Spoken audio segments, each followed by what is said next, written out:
Cet hebdo du 25 octobre 2020, toutes nos condoléances aux familles des victimes de Kumba. Crise anglophone, le Cameroun pleure ses enfants. Inimaginable, inacceptable finalement, le massacre des élèves de l'Académie internationale bilingue Mère Francisca à Fiango de Kumba, région du sud-ouest, sème l'émoi et la consternation dans tout le pays. Qu'arrive-t-il au peuple camerounais? Revendiquer une cause donne-t-il le droit d'ôter la vie? Que s'est-il passé à Kumba? Ce qui s'est passé de ce côté ne devrait-il pas finalement réveiller le gouvernement et la communauté internationale? L'État ne devrait-il pas prendre ses responsabilités avec une ferme mesure pour régler la situation dans cette partie du Cameroun? Sinon, ne serait-on pas tenté de donner raison au Conseil norvégien qui estime que le conflit armé entre le Cameroun et les séparatistes est l'une des crises les plus négligées du monde? Mesdames, Messieurs, bonjour. Merci de vous joindre à nous avec nos différents panélistes. Nous allons aborder ces différentes questions. Nous irons du côté de Yaoundé retrouver le professeur Willy Brod Zengwa. Il est spécialiste des questions socio-politiques. Sur ce plateau, nous avons à ma droite Sambende. Bonjour. Bonjour. Alors, vous êtes PCA de la CMC. Oui. Vous nous revenez de Yaoundé. Je reviens de Yaoundé, oui. On a eu une assemblée générale de l'art musical, la catégorie B hier. Et voilà. Comment ça s'est passé? Quelles sont les résolutions, les conclusions? Écoutez, les grandes résolutions, c'est d'abord le fait qu'au départ, il y avait dans cette catégorie 40 administrateurs, on revient à 15. Et on a adopté des textes qui prévoient aussi un scrutin de liste au lieu du scrutin uninominal.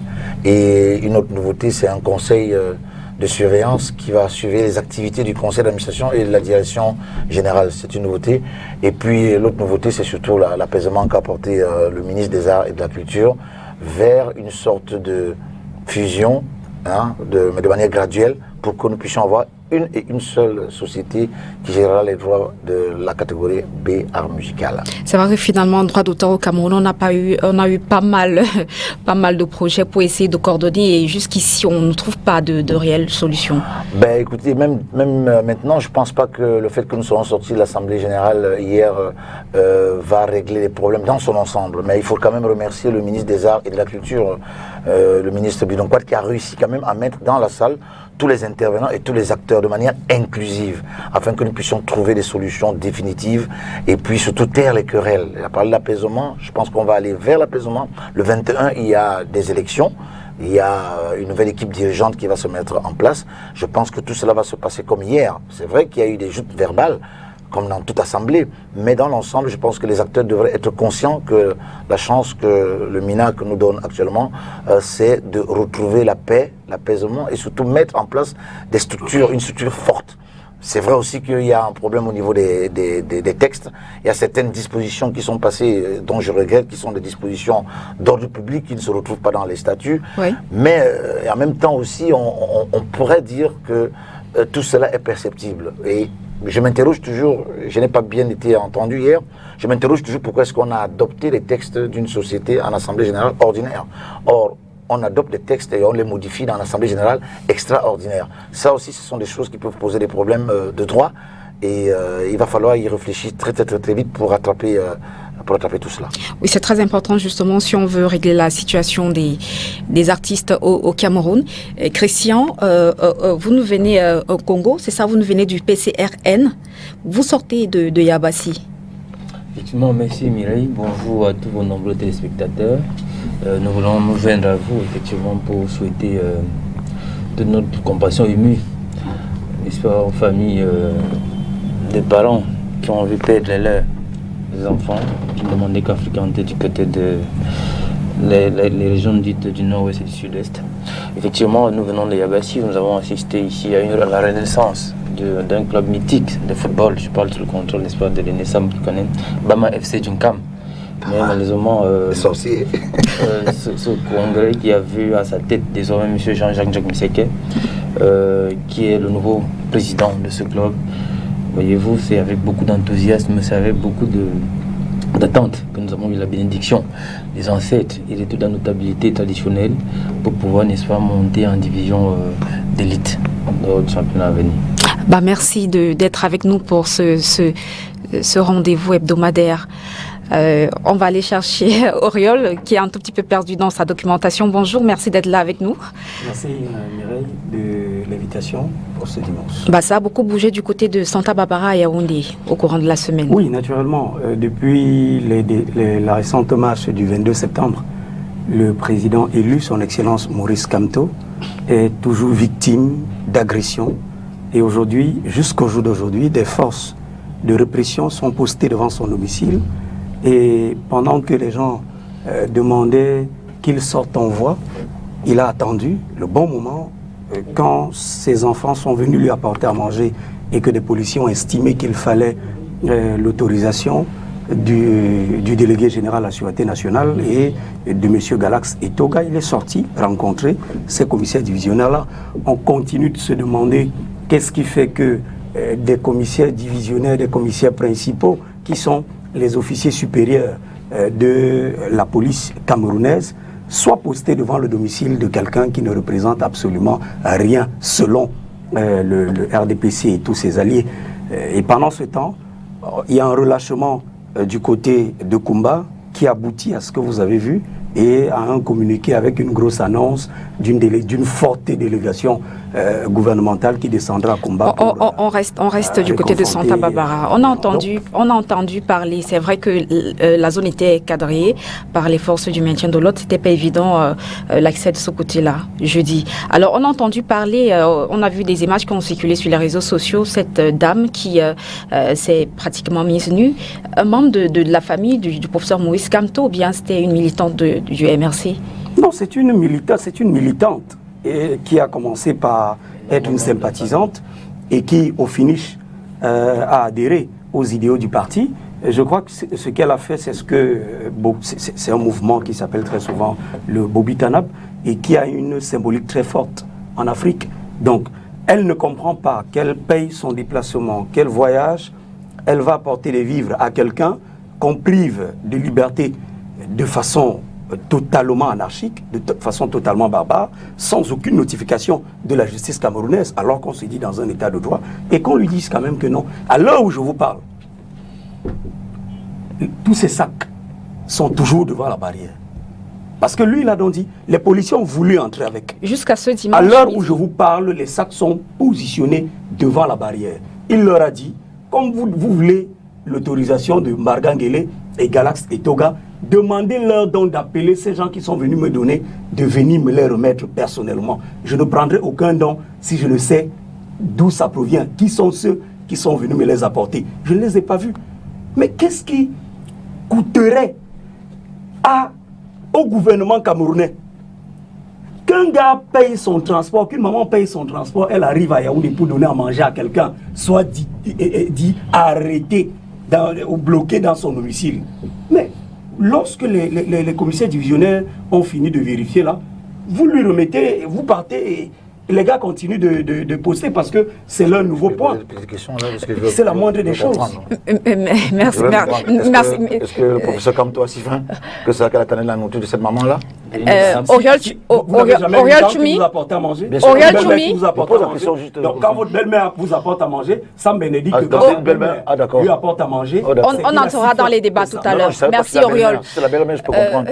Un ami ne vous a jamais apporté à manger. On va prendre le RDPC. Merci à vous. On va prendre le RDPC. On va prendre le RDPC. Lison, merci. Vous représentez au RDPC Vrouille deuxième. Merci d'avoir accepté notre invitation. Vous êtes sur le plateau avec nous. C'est vrai que le RDPC, de votre côté, ça se porte comment? Peut-être pas forcément comme le MRC.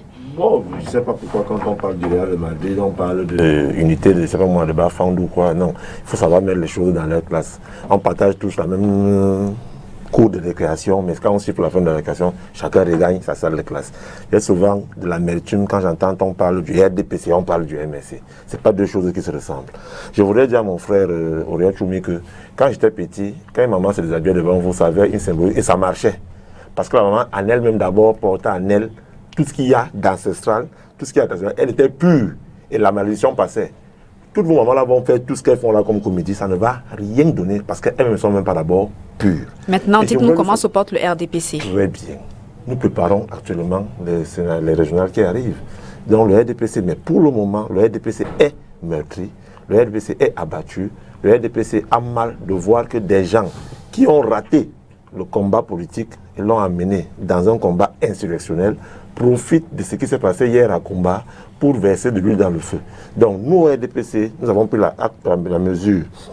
Ce qui s'est passé hier à Kumba, le secrétaire général du comité central, Jean Kouete, a fait une sortie où il demande aux familles éplorées et endeuillées d'être dans la prière et la piété et demande au gouvernement de faire tout ce qu'il y a à faire pour prendre ces criminels-là et les remettre aux mains de la justice. Nous, on ne fait pas un nécropolitique, nous sommes restés sereins et on avance. Merci. Denis Kebou, vous êtes le consultant permanent de cette émission. Bonjour, merci d'être là avec nous. Ah, j'ai pris sa place. Ah, je comprends mieux. Ça mérite. Mieux que Une fois n'est pas coutume. J'ai failli avoir le... Vous savez que moi, je suis par ailleurs un initié.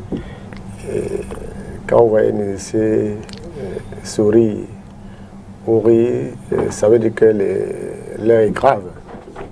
Donc, en adressant mes condoléances émues à la famille, aux familles des enfants tués dans l'attentat de Kumba, je crois que j'ai lu le communiqué du gouvernement, on a oublié de dire qu'il s'agit d'un attentat. Pour ceux qui observent les mouvements de criminalité ailleurs, ça a tout l'air d'un attentat. J'ai rêvé cette nuit que de drames se sont abattus sur les personnes qui sont à la base de ce qui s'est passé. Et j'ai également rêvé que la punition la plus sévère de nos ancêtres devait frapper toute personne qui, ouvertement ou en cachette, aurait de la sympathie pour ce type de choses. Vous voyez que j'ai également tweeté, on n'est pas dans le débat, si on veut que ce sang, que les attentats cessent, si on veut que la fanatisation de notre peuple cesse, chaque Camerounais qui veut rester Camerounais devrait avoir le courage de condamner publiquement l'intégrisme, le sécessionnisme criminel. Il faut le faire. Si quelqu'un ne le fait pas, je crois qu'il est dans le mal. Ça, c'est un appel. Moi, j'insiste pour que chaque citoyen se détermine par rapport à cela. Parce que j'ai lu, avant qu'on en j'ai lu des choses très ambiguës et l'ensauvagement de notre société va déboucher sur ce type de carnage. Donc il faut que ça s'arrête. Et pour ceux qui demandent au gouvernement de prendre ses responsabilités, une telle responsabilité consiste à faire en sorte que tout citoyen qui ferait l'apologie du crime ou du terrorisme soit sanctionné dans les secondes qui suivent. Si ça ne se fait pas, le glissement est sans précédent et je crains pour le Cameroun. Merci Denis. Nous allons prendre une transition et nous revenons juste derrière pour aborder cette question.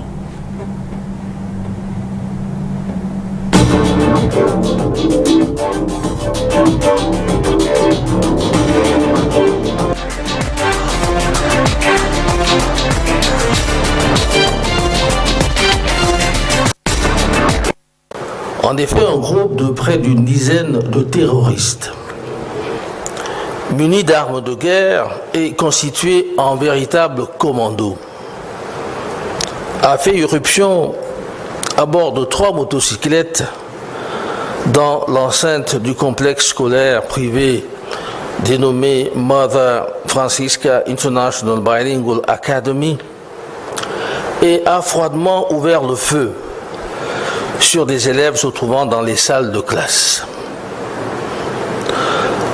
Le premier bilan de cet attentat terroriste fait état de 6 élèves assassinés, soit 5 filles et un garçon, tous âgés entre 9 et 12 ans.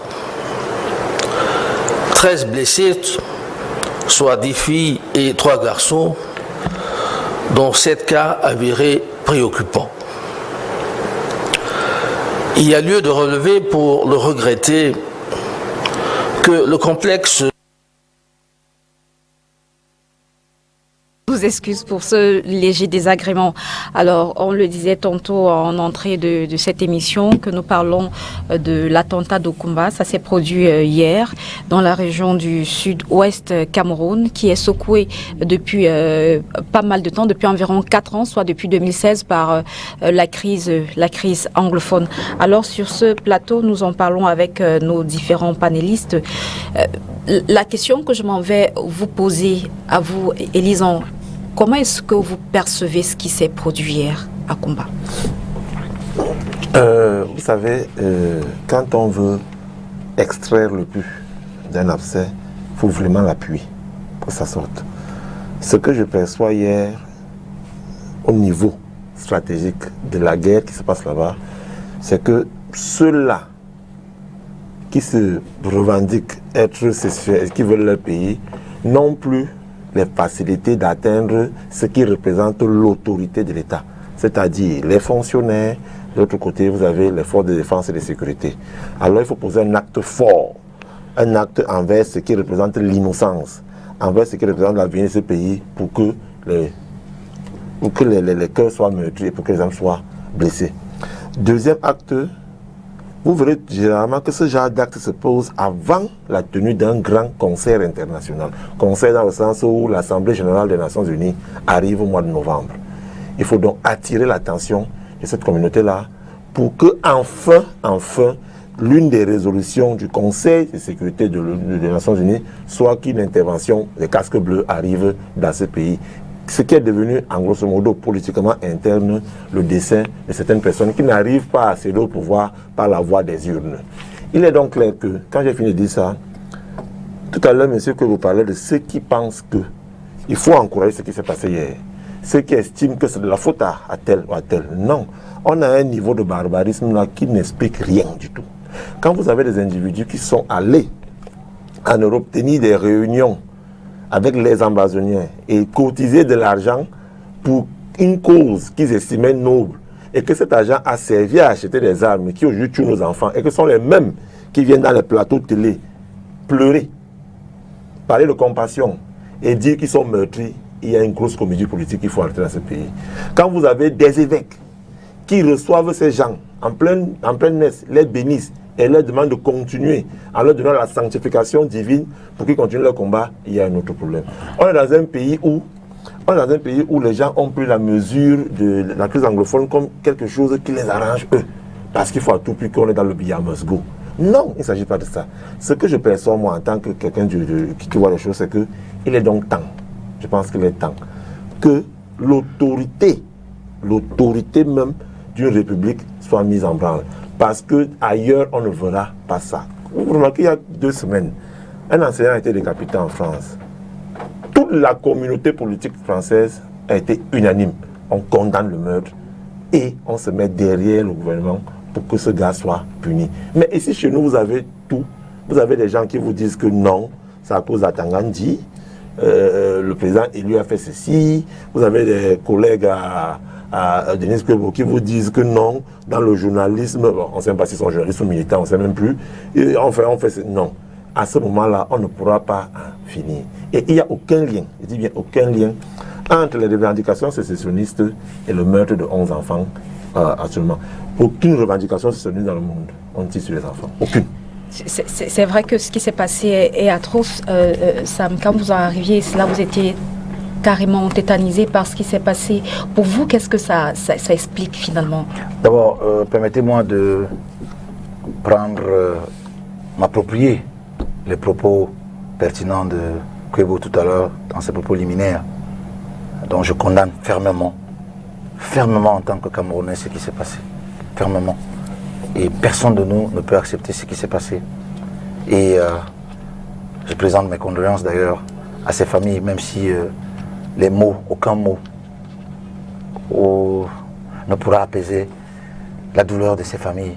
Et je suis un père de famille, je suis un père d'enfants. J'ai imaginé tout de suite mes enfants de 9 ans et de 6 ans couchés, morts. Est-ce que vous pouvez imaginer ça? Le Cameroun est en deuil. Mais en même temps, il faut qu'on soit un tant soit peu pointilleux. Alors, on nous dit qu'il y a un problème au Nozo. Très bien, ces revendications, nous les connaissons tous. C'était des revendications qui portaient sur l'école. Et après, maintenant, ça débouche sur un moment, on nous dit, voilà, les gens veulent être indépendants, veulent le régionalisme, ils veulent le fédéralisme, ils veulent.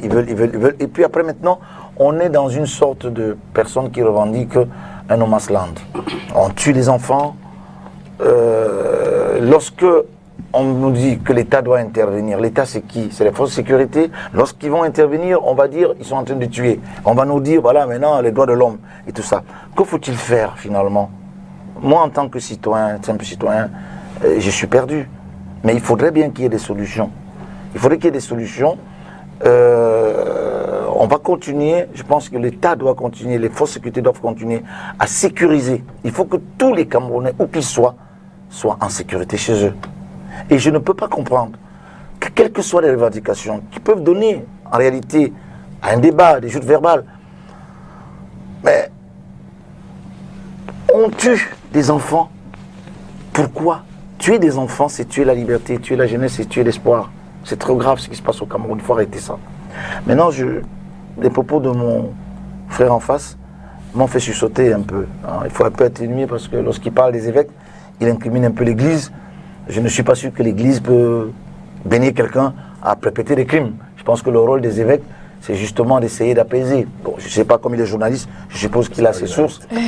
Il a ses sources, mais essayons d'apaiser. N'attisons plus, ne cherchons plus des boucs émissaires. C'est nous. Nous devons vite trouver des solutions. C'est vous et moi qui devons trouver des solutions. Et aujourd'hui, nous avons perdu nos enfants. Que faisons-nous? C'est ce que nous devons dire ici. Trouver vite des solutions pour que ça n'arrive plus. Et que plus jamais ça. Que comme il a dit, que tout le monde se lève comme un seul homme derrière le gouvernement. Le gouvernement, c'est nous. L'État, c'est vous. C'est nous. Pour condamner ça fermement et pour éradiquer ce genre de comportement. Alors, Denis Kwebo, on est en plein là dans ce qu'on appelle désormais la crise anglophone. C'est quand même un sujet qui plonge, qui est ancré dans l'histoire du Cameroun et qui nous rappelle des temps forts quand même de l'histoire de ce Cameroun. Est-ce que finalement on pourrait légitimer cette cause-là en ôtant la vie aux gens ou en prenant le prétexte de la crise anglophone pour commettre des actes pareils? Bon, je crois qu'on est en dehors de la crise anglophone. Parce que je ne connais pas un anglophone camerounais qui pourrait se retrouver dans un mouvement qui commandite des attentats contre des anglophones. Il faut bien dire que dans la revue de littérature, il y a des éléments comme ça qu'il faut prendre en compte. Cet attentat ne s'est pas passé à Yaoundé ou à Ebolova. Ça a été un attentat à Kumba qui a visé, ce n'est pas des dégâts collatéraux, cet attentat a visé des enfants anglophones en pays anglophone. Et donc ça ne peut pas être un élément de la crise anglophone pris dans sa littérature. Ce que je voulais dire, c'est que vous avez parlé du contexte, il faut regarder le contexte de près. Ça se passe le 24, c'est-à-dire 19 jours après la rentrée scolaire. Et depuis 2016, on a assisté à l'unique rentrée scolaire qui a vu, n'est-ce pas, le retour plus que massif des enfants à l'école. Et par rapport à depuis 2016, on n'avait jamais vu une rentrée scolaire. On a vu sur les télévisions privées le retour à l'école à Boya. Nous sommes dans un contexte sécuritaire où depuis 3 mois, on n'a pas eu un coup de feu d'armes de guerre dans Bamenda, par exemple. Et on n'a pas eu un incident sur Boya. Vous savez que l'objectif des irrédentistes, sécessionnistes, c'était d'arriver à Boya. Or, il disait tantôt que depuis des mois, on n'a pas eu un seul incident à Boya. On a eu des reportages de lundi qui étaient déjà dit réservés aux villes mortes. On a vu qu'il y avait circulation de taxis circulation des taxis dans la ville de Buea, avec l'opération de ratissage qui a été lancée sur Bamida, on n'avait plus rien eu. Il y a eu de cela, il y a ça quelques jours, on a tué l'un des chefs des criminels qu'on appelle Ayeke, qui était un déserteur d'Ibir. Au moment de sa capture, il avait 80 millions de francs CFA en espèces déposés à côté de lui. Il avait une grenade à la main. Et on a trouvé une cohorte de filles enceintes, toutes enceintes, et d'autres qui portaient des bébés. Donc, il avait pour principale activité le viol, donc la criminalité sexuelle. Il avait pour principale activité en tant que chef de guerre l'escroquerie en bande, le kidnapping avec demande de rançon. C'est pour ça qu'il avait 80 millions en espèces, sans compter ce qu'il avait soit dans ses comptes de son porte-monnaie électronique. Alors, donc, je dis que ces éléments sont à mettre ensemble et nous sommes aujourd'hui également à un moment où il ne restait plus qu'un ou deux chefs parmi ces criminels-là, notamment Field Marshall. Et les taux, au moins à 3 reprises, les forces de défense ont raté de le capturer, ils ont démantelé ces camps et ils ne se sauvaient que de façon assez mystérieuse. Donc, on s'achemine vers on est arrivé à une phase où il n'était plus possible, avec des actes qui ont été posés, notamment sur la discipline des motos-taxis dans le coin. Et je note également que, en faisant la revue sur les réseaux sociaux, dans beaucoup de plateformes, nous sommes à un moment où les commanditaires philosophiques, n'est-ce pas, de cette insurrection criminelle-là, ont du mal à faire passer des messages. Donc, depuis que la rentrée a eu lieu, il y avait des problèmes à coordonner, à se coordonner. Il y avait des problèmes avec la disparition d'Ayeke, à prétendre, n'est-ce pas, une présence effective. Il n'y avait plus pratiquement de belligérance. Et l'incident se produit également un samedi. Un samedi, alors que pour ceux qui suivent les événements sur le terrain, le ministre des Enseignements secondaires a prescrit qu'il n'y ait pas cours le samedi. Donc, il faut noter pourquoi c'est passé samedi. Il y a eu des actions de projection de forces, police, gendarmerie, armée, projection de forces spéciales avec tout un dispositif assez stratégique qui faisait que la situation était plus ou moins maîtrisée. Et le combat était maintenant entre les Camerounais qui sont épris de paix et de justice, les Camerounais qui aspirent à la quiétude sur l'ensemble des régions du nord, de l'ouest et du sud-ouest, et ceux qui utilisent l'irrédentisme sécessionniste anglophone, je veux dire amazonien, comme outil de chantage. Moi, je suis d'accord avec ça, que nous sommes dans une situation de criminalité éminemment politique, où on tient le gouvernement permetté par les testicules avec, n'est-ce pas, la criminalité. Donc, il y a eu donc cet acte de communication forte.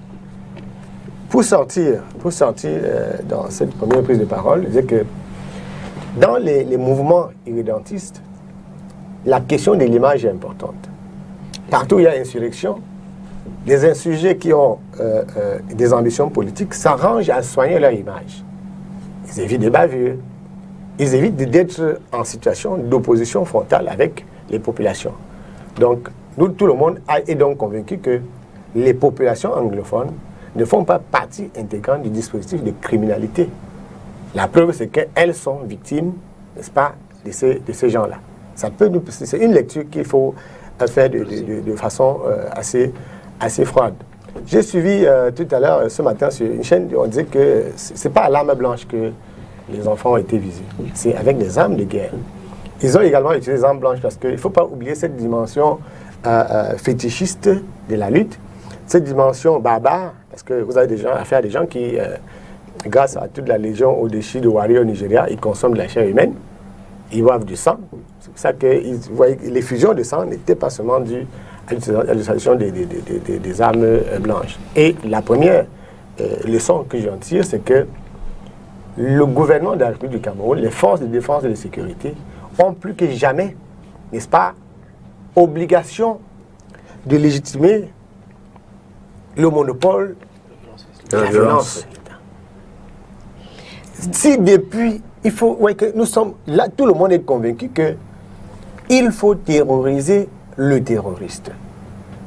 Parce que le terrorisme aujourd'hui soumet tout le monde, chantage à l'État, chantage à la population de Kumba, qui était quand même le poumon économique de ce pays. Ouais, que c'est pas par hasard que il y a des cibles. Et autre chose, on va revenir. On va revenir à vous, Denis. On va revenir à vous parce que on va revenir à vous parce que depuis on parle de séparatisme, mais finalement personne ne se revendique. Justement, personne ne revendique cet attentat-là, Christian. Personne ne revendique cet attentat. On a vu certains leaders sécessionnistes, Ayoub Tabé par exemple, qui ont dit qu'ils ne se reconnaissent pas dans ça. Finalement, est-ce que la crise anglophone est devenue un melting pot, un fourre-tout? Où est-ce qu'on en est? Effectivement, Mireille, on peut avoir plusieurs grilles de lecture.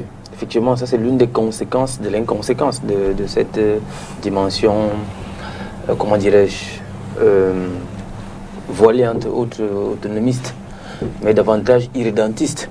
Parce qu'en réalité, c'est ça, c'est que dans la mafia, il y a les mafias qui se créent. Si au départ, on avait au moins un centre, on connaissait ceux qui en assuraient un peu le directoire. Aujourd'hui, il y a des groupuscules là, mais qui sont formés. Vous avez Aye qui est là-bas, vous avez Phil Marshall, que tous ces camps de concentration, chacun sont par ailleurs interdépendants. Surtout qu'en 2016, on a commencé avec les enseignants, puis les avocats.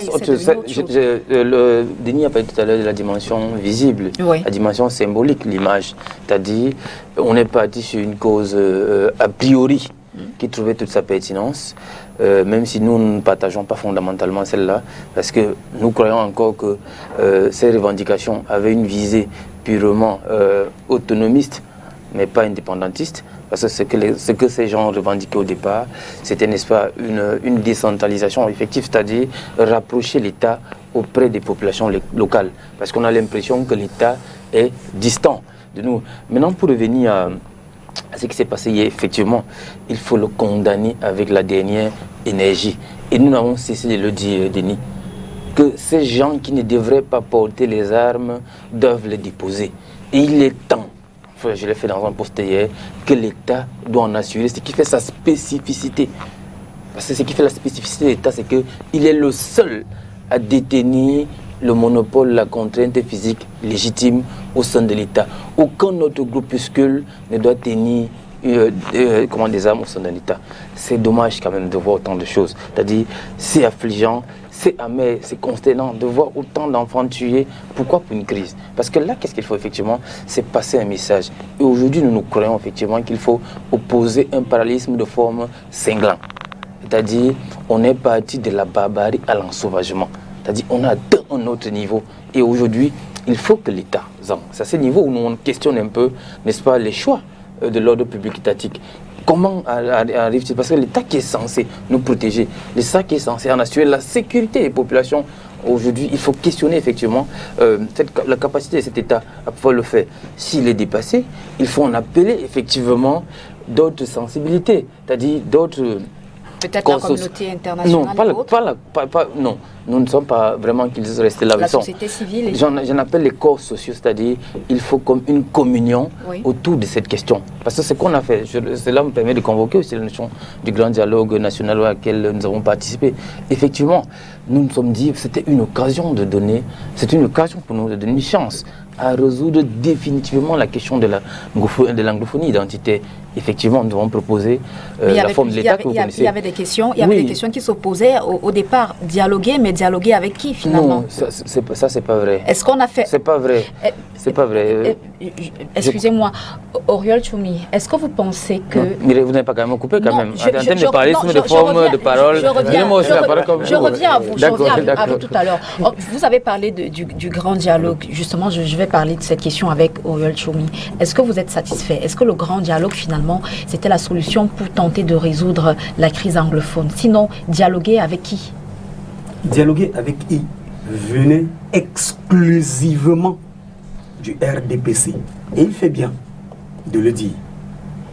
Le MRC, le PCRN et d'autres partis politiques de l'opposition n'ont jamais posé cette question.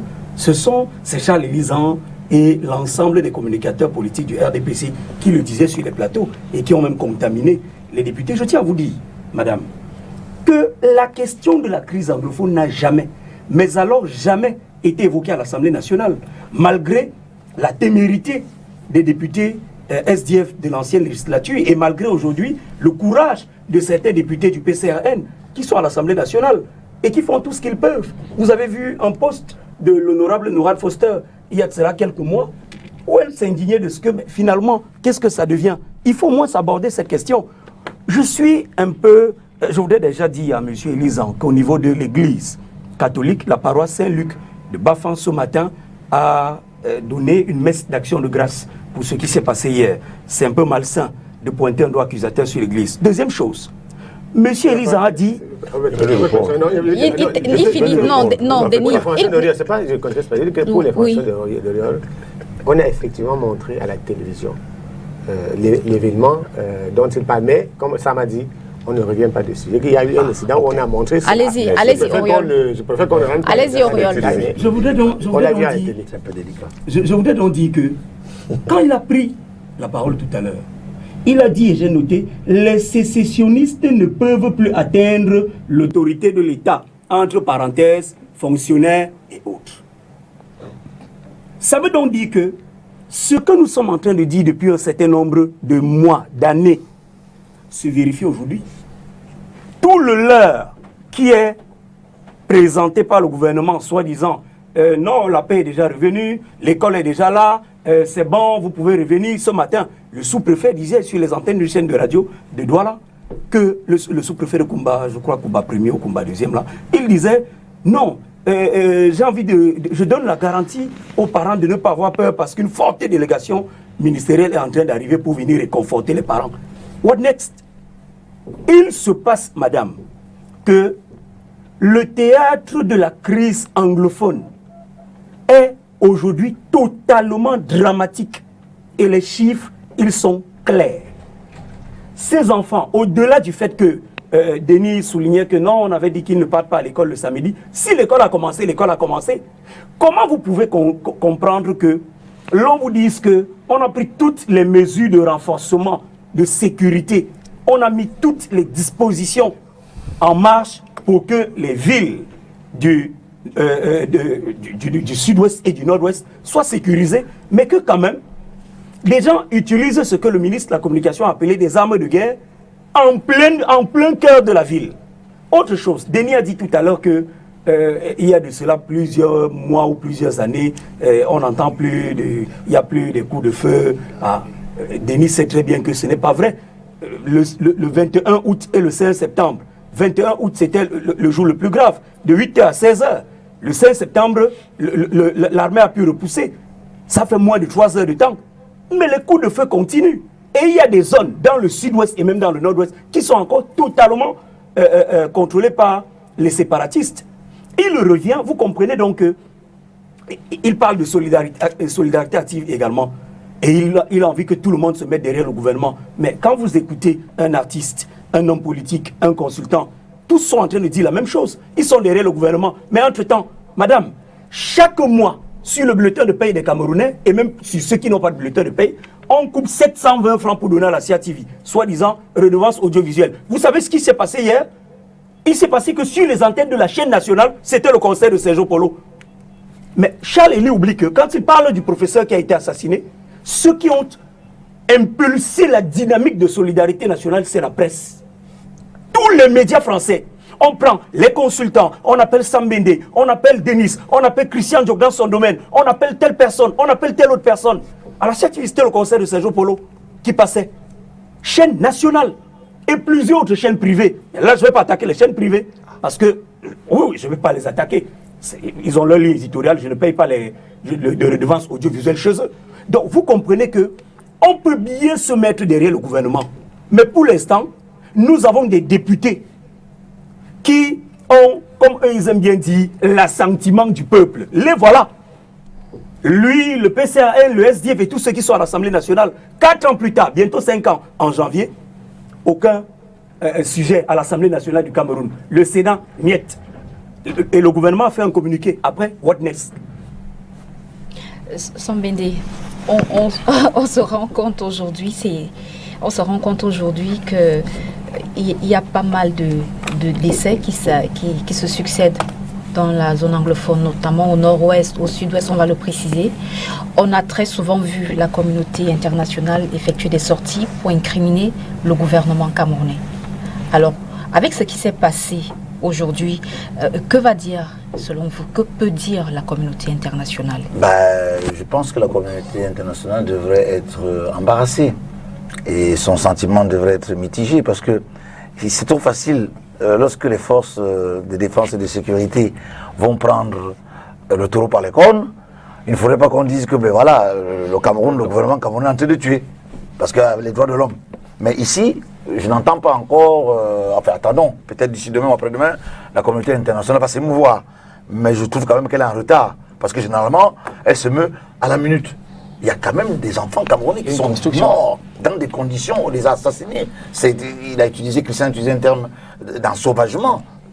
Donc que la communauté internationale ne réagisse pas pour l'instant, je trouve cela quand même scandaleux. Et d'ailleurs, vous avez si bien dit dans vos propos liminaires tout à l'heure, j'ai bien compris qu'il y a une ONG norvégienne qui prétend qu'on néglige assez le problème du nozo. Et Auriol, je partage un peu son avis parce que quand même, nous avons une Assemblée nationale. Et comment se fait-il qu'un problème aussi grave n'a pas encore été débattu à l'Assemblée nationale? C'est-à-dire que le peuple camerounais, en fait, Aurélien nous dit que le peuple camerounais ne parle pas de ce problème. Donc nos députés sont là pour nous défendre, pour parler en notre nom, mais des problèmes qui concernent la nation, personne n'en parle. Bon, c'est normal. Ça, quand vous savez que nos députés, ils ont parfois un projet, une initiative de loi, le reste, c'est toujours les projets de loi qui viennent de l'exécutif. Hein? Donc ça aussi, c'est une entorse qu'il faudrait quand même réviser dans nos institutions. Bon, mais dans l'ensemble, je crois, ça c'est mon humble avis, Auriol a dit que hier, il y a eu un concert de Sergio Polo à la CRTV. Bon, je ne connais pas la ligne éditoriale de la CRTV, je ne connais pas celle des télévisions privées, mais je crois qu'il a un tout petit peu raison parce que je pense que la télévision nationale, hier, nous étions vraiment en deuil. Il fallait trouver un moment, même pour mettre au moins du noir. C'est la télévision nationale. Et comme il a si bien dit, c'est les Camerounais qui payent la redevance.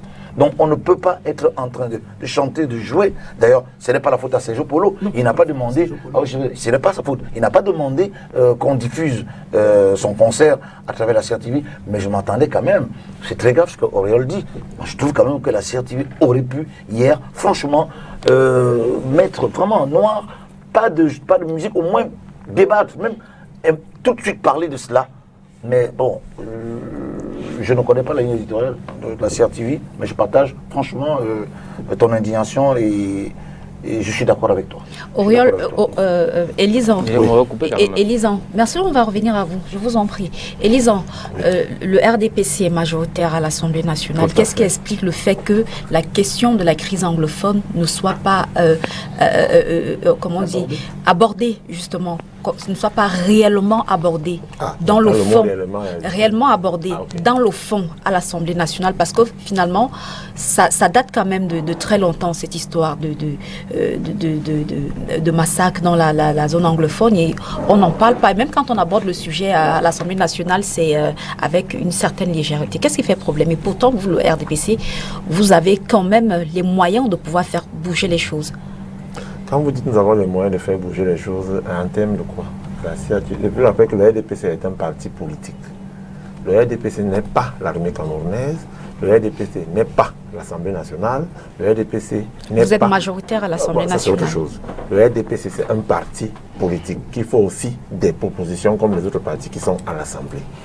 Je suis quand même surpris qu'aujourd'hui, le MRC embellit le PCRN. Que le MRC... Qu'est-ce que vous surprend? C'est Jean-Jean qui parle. Et vous avez vu Christian en train de sourire, il sait de quoi je parle. Quand je vois un militant du MRC sur un plateau aussi sérieux que STV, encenser Nouran et l'appeler honorable Nouran, et dit honorable, avec tout le respect qu'il y a, après l'avoir insulté depuis février, qu'elle est issue d'une élection frauduleuse. Il aurait dû utiliser un autre terme. En dehors d'honorable. On se comprend. Merci, Donc, Madame la députée, je crois. On se comprend. Merci, Honorable, je ne sais pas ce que Non, ça veut mais dire. il sait de quoi je parle. Vous avez vu qu'il a changé, le faciès a changé. Il me comprend très bien. Vous avez vu Christian a souri. dans le délit. Reste sur la question. C'est pas possible. Auriel Choumi, s'il vous plaît. Vous avez vu, monsieur Sambéné, Christian réagit, lui réagit, on se comprend. Quand je dis, quand le MRC aujourd'hui embellit, nous rend en appelant honorable. C'est-à-dire, quand ils appellent les députés aujourd'hui les honorables, je suis quand même surpris. On comprend donc qu'on est là dans la nécropolitique. C'est là fond de commerce. Deuxième chose, je tiens à vous rappeler qu'en 2016, ils avaient un député à l'Assemblée. Encore que je ne vais pas revenir sur les histoires de qu'est-ce qu'il a fait tant là-bas et tout. Bon, ça ne concerne pas. Chacun est libre et tout de faire son bilan. Qu'est-ce que les autres ont fait? S'il vous plaît, Auriel Choumi. C'est très difficile, hein, monsieur. Je vous ai écouté. On ne va pas construire un Cameroun. Quand vous voulez seulement parler, on vous écoute. Dites-nous, Je peux parler. dites-nous. Voilà. Maintenant, vous savez, l'Assemblée nationale a son rôle. L'État du Cameroun a le sien. À partir du moment où vous avez une guerre asymétrique, l'objet est de reprendre le contrôle du territoire et par les forces de défense et de sécurité. C'est clair. L'Assemblée nationale impulse les lois à travers le contrôle du gouvernement, c'est-à-dire les actes posés par l'entité gouvernementale qui est sur le terrain, qui est le ministère de la Défense, et les autres à côté, éducation, santé, et c'est là où l'Assemblée contrôle cette action en légiférant en même temps sur les lois. Voilà le rôle d'une Assemblée. Tout ce qu'il raconte là, madame, c'est le cinéma. C'est le cinéma. Il nous parle des zones contrôlées, dans le NOZO, par les forces de sécurité, de sécessionnistes. Il nous parle de professeurs tués où on a vu tout là. Et qu'on met la bavure d'indexer la CRTV parce qu'on n'aurait plus les redevances et que la CRTV hier projetait le conseil de séjour pour l'eau. Mais madame, j'ai envie de vous dire qu'à un moment donné, quand on travaille dans la communication, elle a ses canevas et ses jalons. On n'avance pas dans un débat aussi sérieux quand on parle de la tuerie qu'il y a eu hier en mélangeant les choses. Autant c'est le même qui dit qu'il n'attaque pas certaines chaînes privées et on sait lesquelles il n'attaque pas parce qu'on connaît leur tam-tam de communication. On sait, il ne peut pas en parler parce que c'est là-bas leur fonds de commerce, de communication. Autant il faut attaquer tout ce qui représente l'autorité de l'État, notamment la CRTV qui, dans le sens de la communication, représente l'autorité de l'État. Et c'est de ça que je parlais dans ma première prise de parole que si nous voulons finir avec la crise anglophone, il faut bien qu'il y ait une symbolique de mobilisation derrière tout ce qui représente l'entité de l'État. Et ça me dit ici que l'État, c'est nous tous. À partir du moment où vous venez, n'oubliez pas qu'aujourd'hui, on est d'abord un journaliste. N'oublions pas. Avant d'être ministre, parce qu'ils ont généralement l'habitude de se gargariser, d'être des consultants biaisés. Ils sont nombreux qu'on a échangé avec le plateau télé, qui viennent ici, là, ils sont en même temps consultants. Non, madame, je chante pas, s'il vous plaît. Non, Élisa, non, s'il vous plaît. Est-ce que je peux lui poser une Non, petite pas de question. Pas de question. Non, pas de question. C'est moi qui pose les questions ici, là, et personne d'autre. C'est moi qui pose les questions. Je donne la parole et je peux la retirer. Oui. Élisa, parlons de ce que le RDPC fait à l'Assemblée pour lutter, pour restaurer la paix dans la zone anglophone. On ne va pas venir comparer ce que vous avez demandé. La crise a commencé en 2016. Une fois, vous avez demandé ce que le député MSC ont fait à l'Assemblée pour lutter contre la crise, pour le sauver. Je vous pose la question. Essayez de répondre à la question. Non, j'ai répondu à la question depuis, madame. Je vous ai dit le rôle des députés à l'Assemblée. Denis Kouébou, s'il vous plaît, dites-nous. Qu'est-ce qu'il ne faut pas... Non. Lui parle pendant 4-5 minutes. Est-ce qu'il ne faut pas en finir avec le passé non soldé du Cameroun, si on essaye de remonter l'histoire? Vous savez, peut-être... j'ai la déformation, une déformation qui est liée à mon niveau d'information. Parce que je suis un journaliste qui s'informe suffisamment, pleinement, qui s'informe en permanence. Quand vous ne vous informez pas en permanence, vous avez une opinion subjective. L'opinion subjective n'aide pas à la construction d'un pays. L'opinion subjective est élaborée et construite sur des préjugés, sur des a priori, sur des certitudes personnelles qui n'ont rien à voir avec la vérité absolue. Avant-hier, je sortais de Boulevard lorsque le vice-président du SNJC, m'a appelé pour dire qu'on venait d'enlever son neveu au niveau du 7e. commissariat du 7e arrondissement ici. On a enlevé son neveu. Et vous avez 20 minutes après, il disait, il y a eu une battue de la police autour des lieux et son neveu, les assaillants ont fui. Ils l'ont abandonné, ils ont fui. Ça, vous étiez connectés, je crois. Ça n'a pas pris 30 minutes. Ça n'a pris 30 minutes. C'est cool de savoir, parce que je ne vais pas répondre directement à votre question. Je dis qu'il faut faire très attention. L'autre jour, on a parlé des microbes ici. Et nous donnions, moi je viens à la télévision pour parler aux Camerounais. Je ne parle jamais qui que ce soit, je parle aux Camerounais. Parce qu'ils ont besoin de mon information à moi. Comme ils ont besoin des uns des autres. Moi, je fais plus d'informations que de l'opinion. C'est ça que les gens n'aiment pas beaucoup. Je veux dire, les gens qui sont dans le crime, les gens qui sont dans le crime, dans la pauvreté, ils ne vont pas m'aimer. On les connaît. Parce qu'ils ne veulent pas qu'on leur dise la vérité. Mais moi, je dis la vérité. Avec autorité, à qui que ce soit. Même si Paul Biya dit la vérité, je n'ai pas peur de lui. S'il faut dire la vérité, on dit la vérité pour le président, on dit la vérité pour tous les citoyens, pour les députés. C'est normal, c'est un président démocrate. Non, il a besoin de ça. Les citoyens sont là pour dire la vérité. Moi, je ne viens pas à la télévision pour avoir des likes ou quelque chose. Ça, c'est clair. Donc, je vous ai dit qu'on a enlevé quelqu'un à Douala avant-hier et cette personne a été libérée sous 1 heure grâce à une battue de force de police. Et en tant que journaliste, je vous disais que quand vous prenez Bonamou Sadi, vous prenez, ça a trait à la question, je réponds à la question directement. Vous prenez Yassa, il y a des Camerounais, pour ceux qui observent, vous allez voir des Camerounais, des gens bizarres qui conduisent les motos et qui ne sont pas des enfants de cœur. Maintenant, dans cette ville de Douala, il y a une immersion énorme des criminels amazoniens. Ils sont très nombreux dans cette ville. J'ai de sources sûres appris ce matin qu'hier, lorsque le président Biya a été informé de la situation à Kumba, il a demandé aux responsables de la sécurité, il a réitéré l'option du DDR, que l'État du Cameroun, malgré ce qui s'est passé, malgré l'attentat, tend toujours la main à tout combattant qui voudrait déposer les armes. Et si vous déposez les armes, vous êtes conduit en un lieu indiqué et sûr. Alors, donc, quand cela est dit, c'est pour dire quoi? Ça veut dire que restons un peu sur l'attentat. Lorsqu'il y a un attentat, il faut solder le compte de cet attentat. Parce que depuis 2016, on a déjà tout entendu.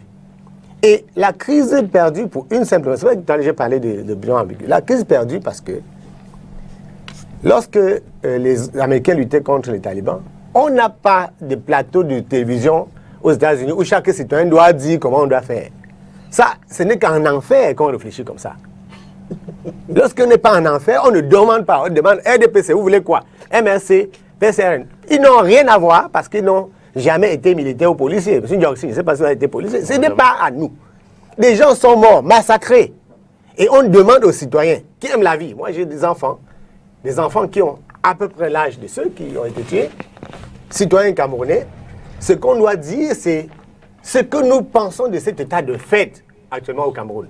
C'est de ça qu'il s'agit. Il y a des débats qui ne se tiennent qu'au Cameroun. Moi, je crois que pour ceux qui me suivent sur d'autres plateformes, je l'ai dit hier, il y a des débats qui sont camerounais. Ça ne se tient ailleurs, nulle part ailleurs. Il y a des arguments qui ne sont que camerounais. Même en Centrafrique, on n'a pas ce type d'argument. C'est un pays extraordinaire où on a donné la parole à tout le monde. Il y a une réunion dans mon village qu'on appelle le Manjo, où tout le monde vient.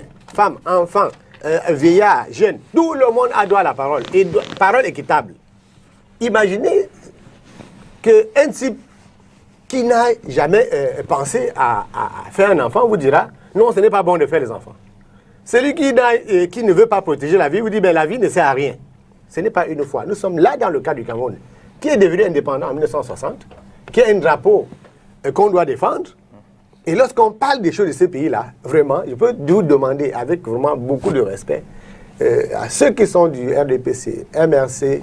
Moi, je suis militant d'un parti politique ailleurs, je ne suis pas là pour défendre les idéaux des partis politiques. Non, je ne défends pas, jamais. Je ne défends pas un parti politique.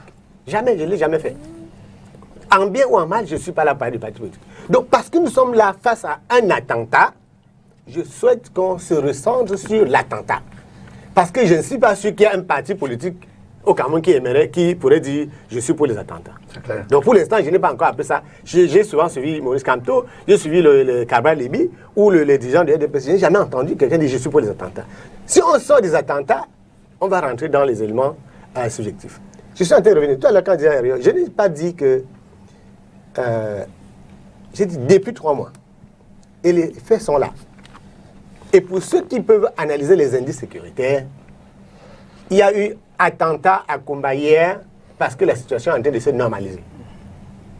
Si vous avez des experts qui peuvent discuter de cette question, je suis disposé à en parler avec eux. Donc la seule raison qui explique ce passage en force d'hier, c'est que la situation se normalise. Et l'irrédentisme criminel ambazonien ne supporte pas que la situation se normalise. La situation se normalise ne veut pas dire que les mécontentements sont finis. Vous savez que les gens à l'Est sont plus mécontents que partout ailleurs au Cameroun. Je suis allé tout récemment au Sud, je sors du Sud il y a 2 jours. Tout le monde est mécontent, ici et là. Sauf que ceux qui sont des citoyens savent quel est le cadre citoyen pour exprimer ces mécontentements. Donc, restant sur l'attentat, ce qui a pu se passer, c'est que l'école, qui était le principal levier activé par la bande criminelle qui nous tient au nozo, l'école a repris le 5 octobre. Il fallait absolument réactiver, et les villes mortes commencent à disparaître. C'est ça qu'ils ont attendu. En semaine, vous avez vu, depuis le début, est-ce qu'on a attaqué une école? Non. Ils n'attaquaient pas l'école. Je dis que je n'étais pas en train de stigmatiser l'école. Je dis que du lundi au vendredi, au nozo, les forces du Cameroun sont spécialement pour eux. Vous avez les caméras qui sont là dehors. Vous ne pouvez pas au Cameroun enlever quelqu'un et disparaître. Vous vous trompez. Tous les ports là, tout est connecté avec des centres de commandement qui ressemblent à ce que nous avons vu dans les autres pays, les pays développés. J'ai été au moins dans 3 centres de commandement de police à travers le monde et je dis que ce qui est ici, c'est exactement ce qui est là. C'est même les mêmes entreprises qui installent ces interconnexions. Alors, nous allons avoir le temps, Mireille, de discuter des questions politiques, de faire les choses à la place des autres. Au risque de soutenir Elisan. Tout à l'heure, Elisan a parlé de l'affaire, quand vous avez posé la question sur l'Assemblée nationale. Je voulais juste rajouter un peu d'eau à votre moulin, Denis, juste pour dire comme quoi les séparatistes, leur objectif, en fait, c'est de détruire la dynamique apportée par le gouvernement, finalement, dans la... Absolument. Nous sommes dans un combat, je vous ai dit, c'est politique. On n'est pas dans autre chose. Et parce que il y a l'absence de revendications. Quand il y a un attentat, il faut noter et scruter l'absence de revendications. L'absence de ces revendications intervient également dans le sillage de la dénégation. Il y a eu dénégation des prétendus chefs sécessionnistes. Vous avez vu qu'il y a une grande partie de l'opinion qui, à un moment donné ici, obligeait le gouvernement à dialoguer avec Sécesco. Ça, ce sont les théoriciens du sécessionnisme, qui sont même francophones. Il y en a qui veulent que leur village devienne un pays, et qui vous disent qu'il faut dialoguer avec Sécesco. Vous voyez que pendant qu'un type qui est mis hors course, un type qui vous dit qu'il recuse la nationalité camerounaise, il arrive devant le tribunal en instance et en appel, il dit « Moi, je ne suis pas camerounais ». Les gens vous disent à la radio, à la télé qu'il faut dialoguer avec Sécesco. Comment est-ce qu'on peut dire qu'il n'est pas camerounais et vous avez des Camerounais qui exigent qu'on dialogue avec lui? Il dit qu'il n'est pas camerounais.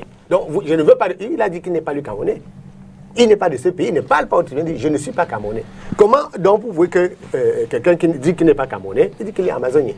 Donc, l'État camerounais ne peut pas, si bien le fait, nous allons le chasser du pouvoir. Si bien accepte que désormais, il va aller s'asseoir pour discuter de la division du Cameroun en 4 morceaux. Il y a des Camerounais, moi je fais partie de ceux-là. Là, vous allez voir que peut-être si les autres se taisent, ce n'est pas parce qu'ils n'ont rien à dire. Donc, ce qui se passe maintenant, c'est qu'on est dans une guerre de communication. On est dans une guerre de communication. Les criminels, je n'ai pas parlé des anglophones, les anglophones ne sont pas des criminels. Les anglophones vaquent à leurs occupations normalement, ou alors on les empêche de vaquer à leurs occupations avec la terreur. Et c'est ce que nous avons demandé en tant que défenseurs du droit, en tant qu'apôtres de la liberté, nous devons nous assurer qu'on doit rappeler aux autorités que faites tout pour ne pas créer d'amalgame entre ceux qui viennent commettre des attentats, ceux qui tuent, ceux qui pillent et qui violent. Il ne faut pas les associer aux anglophones. Parce que si on les associe, on va stigmatiser les anglophones. Il y a les anglophones qui ont fui les zones anglophones qui sont à Douala, qui sont à Yaoundé, qui sont partout. Il ne faut pas que demain, des gens commencent à penser que si vous voyez un anglophone sur une moto, c'est qu'il est... Non, ils ne sont pas pour. Il faut que nos discours, actuellement, contribuent à circonscrire le champ géographique, le champ politique et le champ idéologique de ce qui a, de la tenue des événements, pour qu'il n'y ait pas d'amalgame. S'il n'y a pas d'amalgame, le défi principal, le défi majeur pour l'État du Cameroun, c'est que, au moins, je n'ai pas entendu quelqu'un depuis hier, même partout sur le plateau, les gens commencent à comprendre. Ceux qui avaient encore de la difficulté à se déterminer se sont déterminés. Entre-temps, il faut que l'État du Cameroun profite de cette union sacrée-là pour adresser rapidement cette crise. Et adresser cette crise, il ne faut pas que tous ceux qui demandent à bien de mettre un terme à cette crise, ce sont les soutiens sécessionnistes. On parle justement d'union sacrée, mais on ne voit pas, on ne retrouve pas réellement cette union au sein de... la classe politique. Non pas de la classe artistique, Samy, parce que on a vu on voit depuis quelques jours les artistes qui sont divisés sur la question. Il y en a qui estiment qu'ils ne vont pas forcément apporter leur soutien aux populations dans la zone anglophone parce que eux, ils n'ont pas vu le peuple camerounais notamment les accompagner quand il s'agissait des questions liées à la piraterie et autres droits d'auteur au Cameroun. Qu'est-ce que vous, en tant qu'artiste, vous qui êtes quand même le PCA de la CMC, comment est-ce que vous appréciez les différentes sorties des artistes sur la... Bon, d'abord, il ne faut pas faire d'amalgame. Il ne faut pas faire d'amalgame parce que d'abord, tout le monde est citoyen. Ouais. Et puis, les artistes ont le droit d'avoir leur opinion et chacun a le droit d'avoir sa position. Mais on ne peut pas mélanger le fait que les Camerounais ne nous aient pas soutenus pour la lutte contre la piraterie et un drame comme celui-ci qui vient de se passer quand même. Hein, il y a un problème anglophone. Il ne faut pas qu'on le nie. Et les anglophones sont camerounais. Donc, je n'ai pas besoin de lutter quand je lutte contre la piraterie. Dire que, ben voilà, comme on ne m'a pas accompagné, donc le problème que posent les anglophones, ce n'est pas un problème normal, donc je ne vais pas les soutenir. Non, moi je suis solidaire avec le peuple anglophone parce qu'ils sont camerounais et je suis camerounais. Et je veux un Cameroun, comme il a dit, uni. Un Cameroun indivisible. Là, il n'y a même pas à négocier. Le Cameroun doit être un uni. Ce drapeau-là, vert ou jaune, avec une étoile, ce n'est pas un petit symbole de rien du tout. Donc, moi, je pense qu'il ne faut pas faire d'amalgame. Que quelques-uns aient des positions, que ce soit politique, apolitique et tout ça, ça, franchement, chacun est libre d'avoir sa position. Mais j'estime qu'il ne faut pas faire d'amalgame. La situation est tellement grave que on ne peut pas dire, d'abord, au départ, les revendications que posaient les avocats ou les revendications que posent les enseignants anglophones sont abalées d'un revers de main. Non, ce sont des revendications qui font partie de notre pays. Et comme l'a dit Christian, les gens revendiquent que l'État, qui est trop centralien, qu'on décentralise. Si les gens demandent un tout petit peu de liberté, mais pourquoi ne pas leur donner la liberté? Parce que la liberté, c'est comme du pain, c'est existentiel. Et j'appelle un peu, j'attire l'attention de nos dirigeants. J'habite un pays, je suis résident d'un pays, un royaume qu'on appelle la Belgique.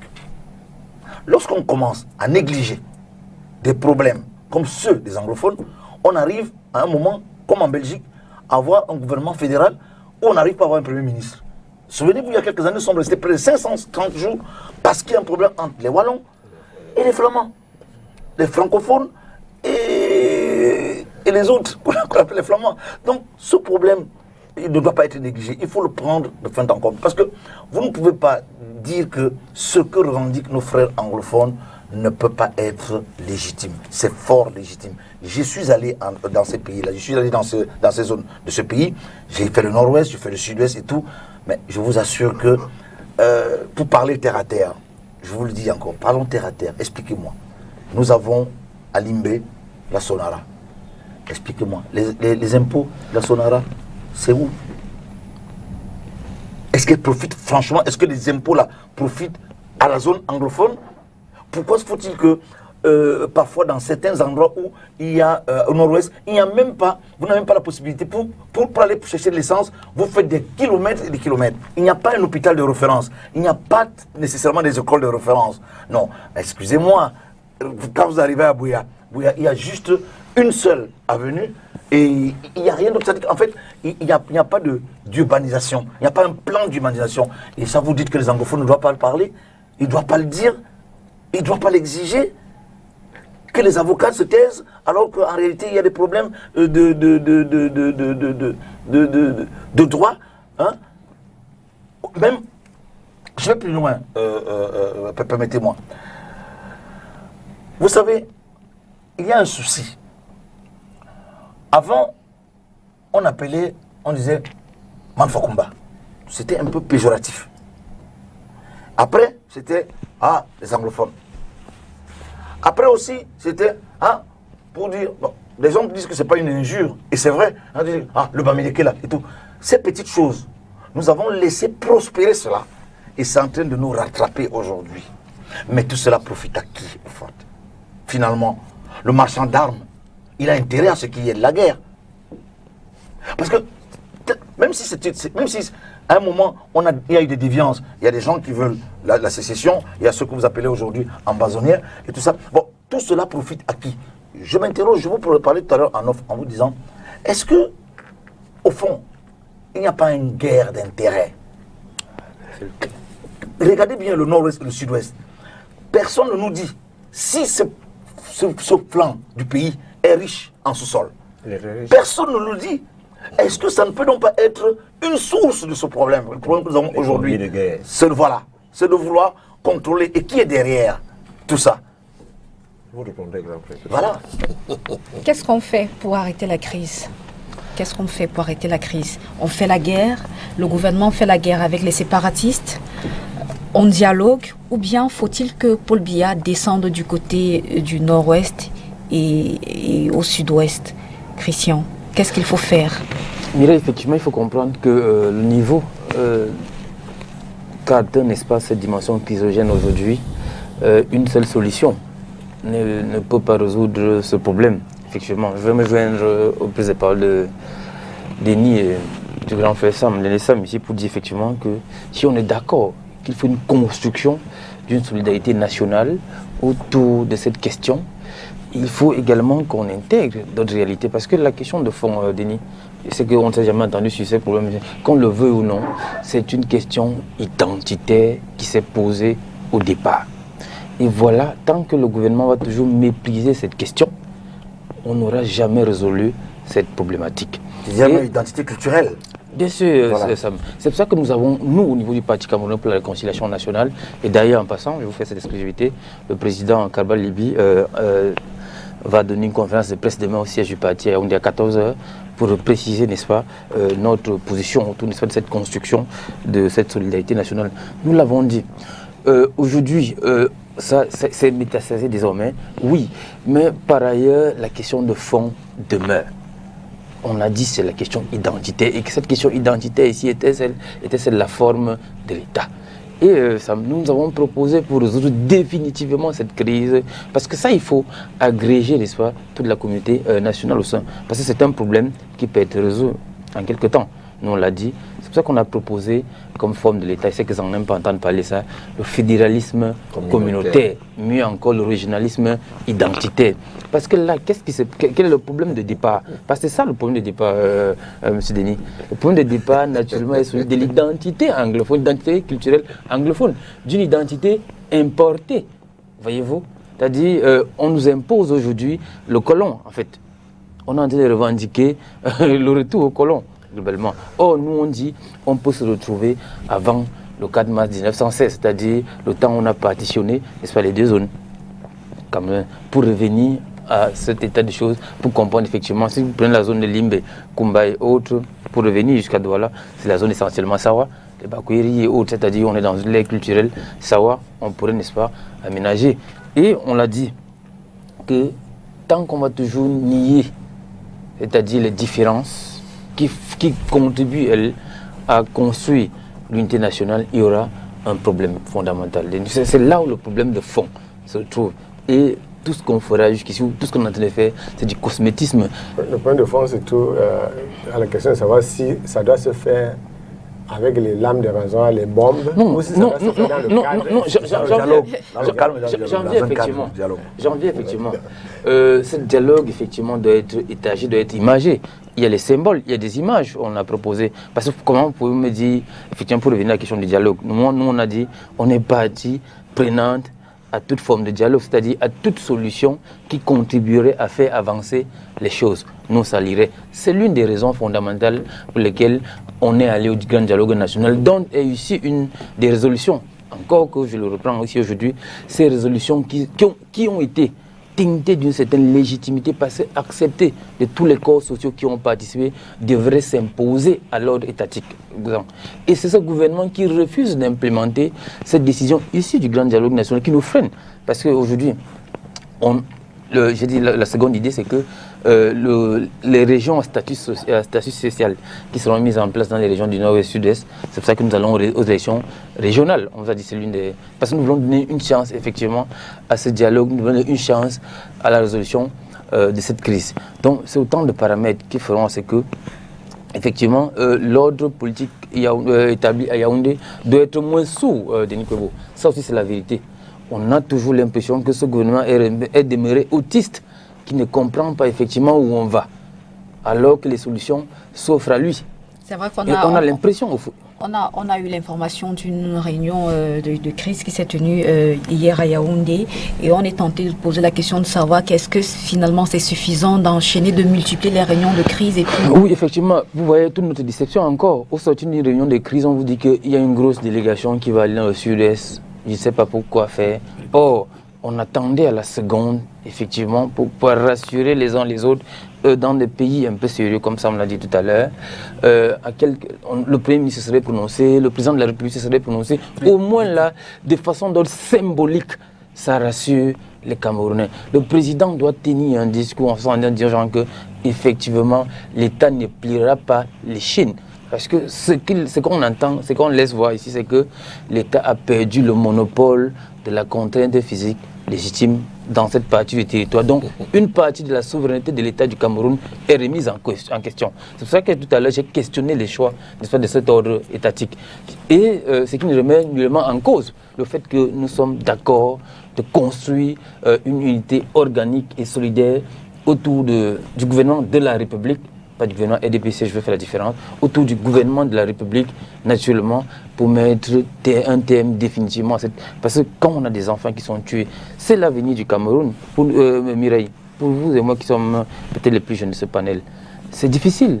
C'est-à-dire que c'est nous qu'on attaque immédiatement. C'est-à-dire que ceux qui sont censés remplacer les autres. C'est-à-dire que c'est l'avenir, le devenir du Cameroun.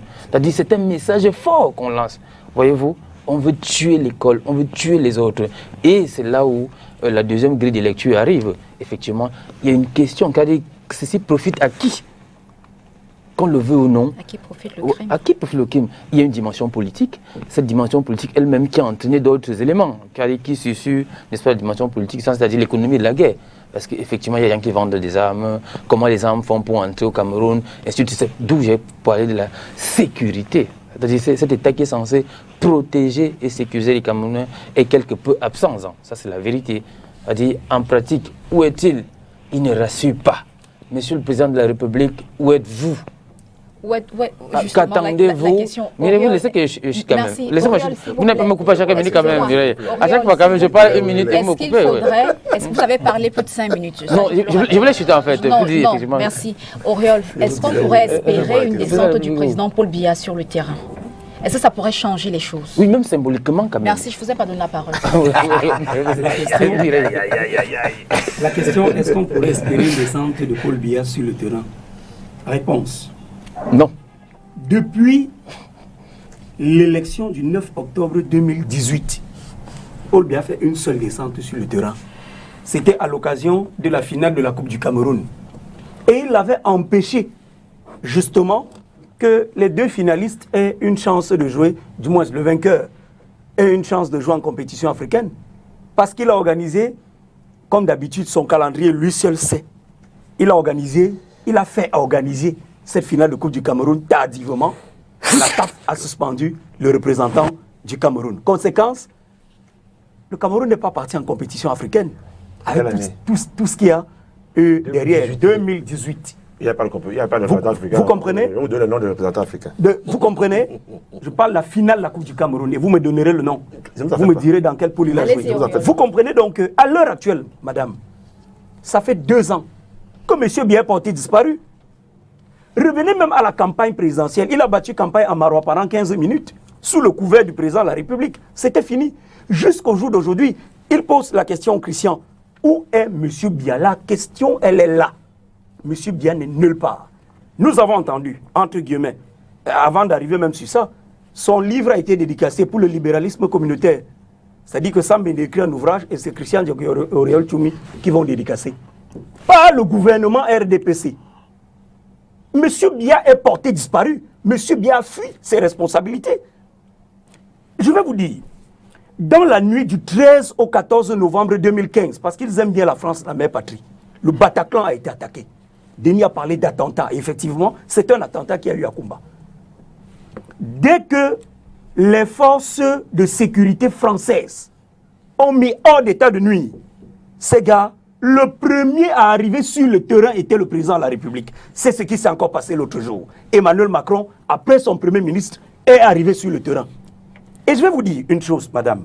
La présence d'un porte-parole dans un gouvernement ne dédouane pas les autres ministres de leurs responsabilités. C'est quand même assez curieux et honteux qu'on parle de République et que vous, grande présentatrice d'émissions de débat, vous fassiez 2 ans sans avoir de ministre sur votre plateau. Ce qui s'est passé hier est que, et ils ont raison de le dire, le fer de lance de la nation au sens de M. Biya a été touché dans sa plus... Je ne sais pas quel mot utiliser pour dire ce qui s'est passé hier à Kumba. Le ministre de la Femme, la promotion de la famille, gros salaire, elle n'a pas parlé, elle ne parlera jamais. Ministre des Affaires sociales, gros salaire, elle n'a pas parlé, elle ne parlera jamais. Ministre de l'Éducation de base, gros salaire, il n'a pas parlé, il ne parlera jamais. Ministre des Enseignements secondaires, gros salaire, elle ne parlera jamais. Ministre de l'Enseignement supérieur, parce que c'est toujours le ressort de l'éducation. Aucun ministre n'a parlé, tous se sont cachés derrière le communiqué du porte-parole. En France, il y a un porte-parole au gouvernement, mais les questions environnementales sont résolues par le ministre de l'Environnement. Partout. BFM, c'est la chaîne de radio en France qui donne du grand amour à toutes les autres chaînes, même les chaînes d'État. Chaque matin, les ministres passent là-bas. C'est obligatoire. J'ai une vidéo ici, malheureusement mon téléphone est éteint, où M. Momo Jean de Dieu dit dans son bureau que les anglophones ont fait quoi. Est-ce que ça m'empêche? Je m'en fous. Est-ce que ça m'empêche de boire mon vin de palme? La vidéo est là, je vais mettre le téléphone en charge, vous l'envoyez. Elle a circulé sur les réseaux sociaux. Ministre délégué auprès du ministre de la Justice, garde des Sceaux. Deuxième chose, on parle de décentralisation. Je n'ai pas envie de rentrer dans le fédéralisme, ni dans la proposition du PCRN. Je reste sur la décentralisation du RDPC. On sort d'un grand dialogue national. Et qu'est-ce qu'on fait derrière? 4 janvier 2019, avant la tenue de ce grand dialogue national, on a envie de décentraliser, hein. On n'est plus dans le ministère de l'administration territoriale et de la décentralisation. On donne à manger à davantage de personnes. On crée un ministère de la décentralisation et du développement local. C'est-à-dire que le maire de Boya, le maire de Kumba, le maire de Tonga, le maire de M. Zang ne peut pas, jusqu'au jour d'aujourd'hui, avoir les coudées franches pour diriger sa commune. Pourquoi? Parce que tout viendra de Yaoundé, d'un ministère dit de la décentralisation.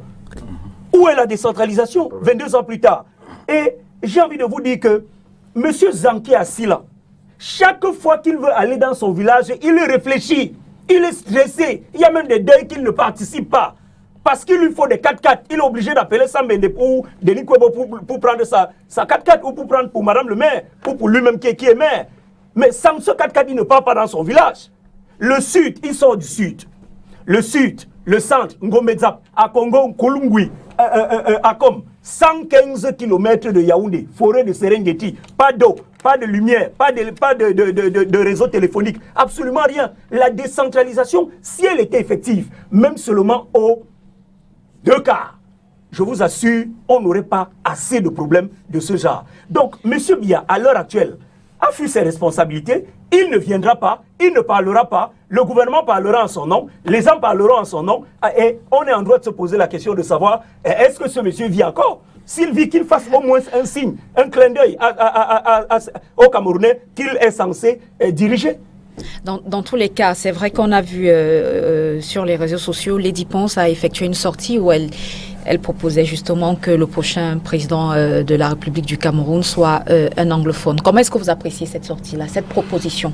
Ben écoutez, moi je n'apprécie pas, je laisse les dépenses dans son choix. C'est libre, elle est libre de le dire. Tout comme tout Camerounais peut dire aujourd'hui que j'aimerais que ce soit plutôt un nordiste ou autre. Est-ce que ça pourrait changer les lignes? On n'en sait trop rien, ça pourrait aussi.